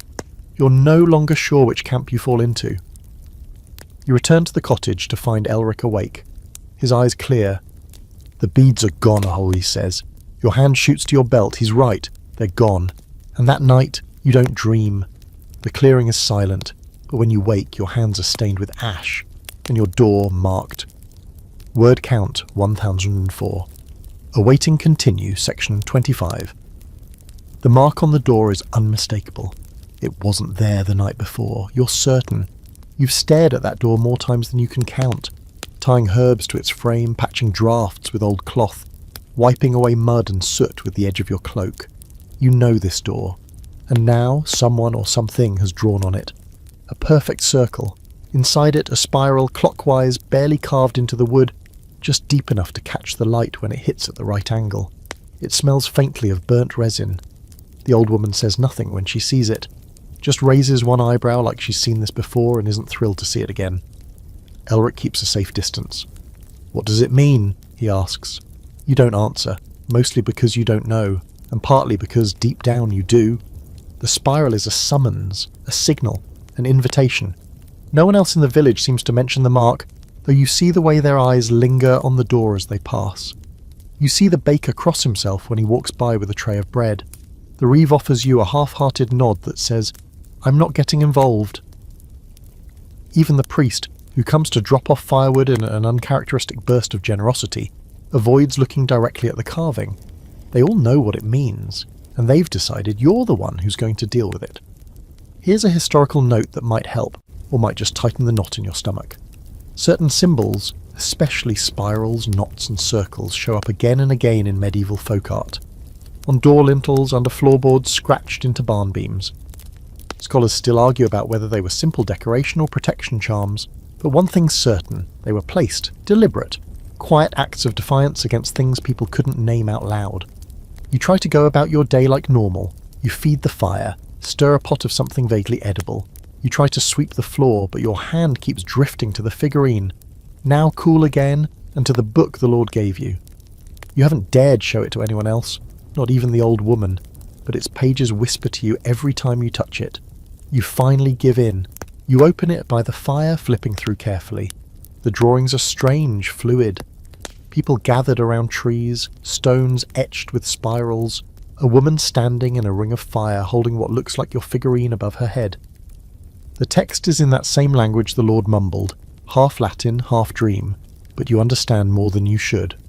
One phrase repeats over and over in the margins. What is offered must walk willingly. You don't like that. Evening comes. The sky turns the colour of old bruises, grey-purple, streaked with orange. Thunder rumbles somewhere distant, but it doesn't rain. Not yet. You sit by the fire while Elric and the old woman play some quiet game involving stones and intense eye contact. They say little. They're waiting for you to do something. You already know where you're going. At twilight, you pack a small satchel, bread, a knife, the figurine, the book, a piece of charcoal and a bundle of herbs the healer said might be helpful but refused to explain. You sling it over your shoulder, take a breath, and step out into the dusk. They don't stop you. You follow the path out of the village, past the well, past the blacksmith's shed, now empty and echoing, and toward the woods. The path is slick from earlier rain, and the air feels charged, like the world's holding its breath. At the tree line, the lights are waiting. 3 of them, blue, steady, familiar now in the worst possible way. You follow them. They guide you along the same deer trail, winding deeper than before where even the air feels older. You pass the twisted tree, the one from your dreams, and it doesn't hum this time. It watches. Finally, you reach a different clearing, smaller, circular, surrounded by stones that rise like teeth from the earth. In the centre, a flat slab of rock, slick with moss and faint carvings worn by centuries of wind and human touch. And they're waiting for you. Not cloaked figures this time. Villagers, your villagers, not all. Just a handful. The fiddler returned once again as if he'd never left. The scarred woman. The young mother with the quiet child. Even the reeve, face grim, eyes unreadable. The priest stands apart, hands clasped. Not smiling, not frowning. Just present. No one speaks. The fiddler gestures to the stone. You step forward slowly. As your feet cross the boundary of the stones, the figurine begins to glow again. The spiral on its surface pulses. The pages in your satchel feel warm. You place it gently on the slab. The reeve speaks first. "This place was old before we built here." The woman adds, "It wakes when called. It sleeps when sated." The priest, "Not every year, not every generation, but this time it chose." You ask, "Chose what?" The fiddler smiles. "A dreamer." Here's a fringe fact to steady yourself with. There are persistent legends in remote parts of Europe about dreamers, people believed to walk between worlds while they slept, sometimes healers, sometimes cursed, sometimes sacrificed. Most stories don't end with them waking up. The circle closes tighter. They begin to hum, low, vibrating like the drums from the feast but without rhythm. The sound sinks into the ground, coils around the stones, seeps into your skin. You feel it behind your eyes. Then the woman reaches forward and presses her palm to your forehead. Your knees buckle. The world tilts. And suddenly, you're not in the clearing anymore. You're nowhere. And everywhere. Darkness all around except for faint shapes moving slowly. Trees, faces, flames in the distance. You see the manor, but it's crumbling. The village, but overgrown, swallowed by moss and silence. You see the tree, but burning, the symbols crawling like ants. And beneath it all something stirs. Massive. Old. Not a creature, not exactly. A presence. It sees you. And then it speaks, not in words, but in feeling. You may leave, or you may open. A choice. You wake with your cheek pressed against the stone slab. The villagers are gone. The clearing is empty. The figurine is gone. The book is sealed shut. You rise slowly, body aching, mouth dry. In your hand is a third bead. Silver. Let's wrap with one final scholarly debate for the night. Were these rituals, these ceremonies and beliefs, a form of collective psychological healing? Symbolic acts to process trauma and change? Or were they something more? Hidden remnants of older systems, more primal, more powerful, more real than we've allowed ourselves to believe? You don't know. But when you walk back into the village at dawn marked hollow awake, they all look at you differently, and you don't dream anymore. You remember. Word count 1103. Awaiting continue, wind down. And now here you are. Not a visitor, not an outsider, not really even yourself, not in the way you used to be. You sit beneath the edge of the old woman's roof, the early morning light soft and golden, pooling across the thatch and touching the worn wooden door, your door now, with a tenderness you don't remember ever noticing before. The village is quiet. Not in the tense way it used to be, when fear buzzed under the skin of everything like hornets under a floorboard, but in a new way, a good quiet, like a breath held in reverence. Like the moment after a storm when all the leaves are still wet and the earth exhales with relief. Elric is sweeping the path with far too much enthusiasm, which is suspicious in itself. The old woman has declared herself too old for further nonsense and is, apparently, retiring from community theatrics. She's also made you stew every day for a week. So, love, obviously. The cat still hisses at Elric, but now sleeps in the curve of his arm at night. You've all made some kind of crooked peace. The figurine is gone, or rather, it's not where it used to be. It's in Numo, now. The beads, silver, black, and the first one, the one that started it all, don't glow or hum anymore. They sit in a small box under the bed, silent and still. You think about them sometimes, then you close the lid. The Lord hasn't summoned you again. You don't think he will. He's still there, behind his walls, still dreaming, but now his dreams don't stretch quite as far. Whatever stirred beneath the surface of the world, whatever moved in the clearing and breathed against your mind, it took its offering and went back to sleep. For now. And that's the thing, isn't it? Sleep. The village sleeps again. Babies, once sickly, are born strong. The fields recover, the rains fall just enough. The bread rises the first time. There are still arguments, of course. Someone always steals a chicken, someone else brews ale too strong and dances without pants. But these are normal things, human things, and you sleep too. When you do, it's deep, unbothered. But every now and then, just before your eyes flutter closed, you feel it. That breath, that pulse, like something large and ancient settling deeper into the soil. Not angry, not hungry, just watching, waiting. You keep the circle mark behind your house now, you sweep it sometimes, place fresh stones when one cracks or splits. You don't use it, but you tend it, like a hearth, like a promise. You don't know if you'll ever return to the place you came from. You don't know if it's even still there, but you know this is, and if one day someone else wakes up in a straw bed, in a world of sooted and bread and quiet magic, you'll be ready. So now, as the wind picks up and the trees sway gently like old storytellers stretching their limbs, let yourself rest. Let the world, this world, turn without you for a while. The fire is warm, the roof only leaks a little. The night is calm, and for once no lights dance in the trees. Sleep well. You're home now. End of script. Sweet dreams.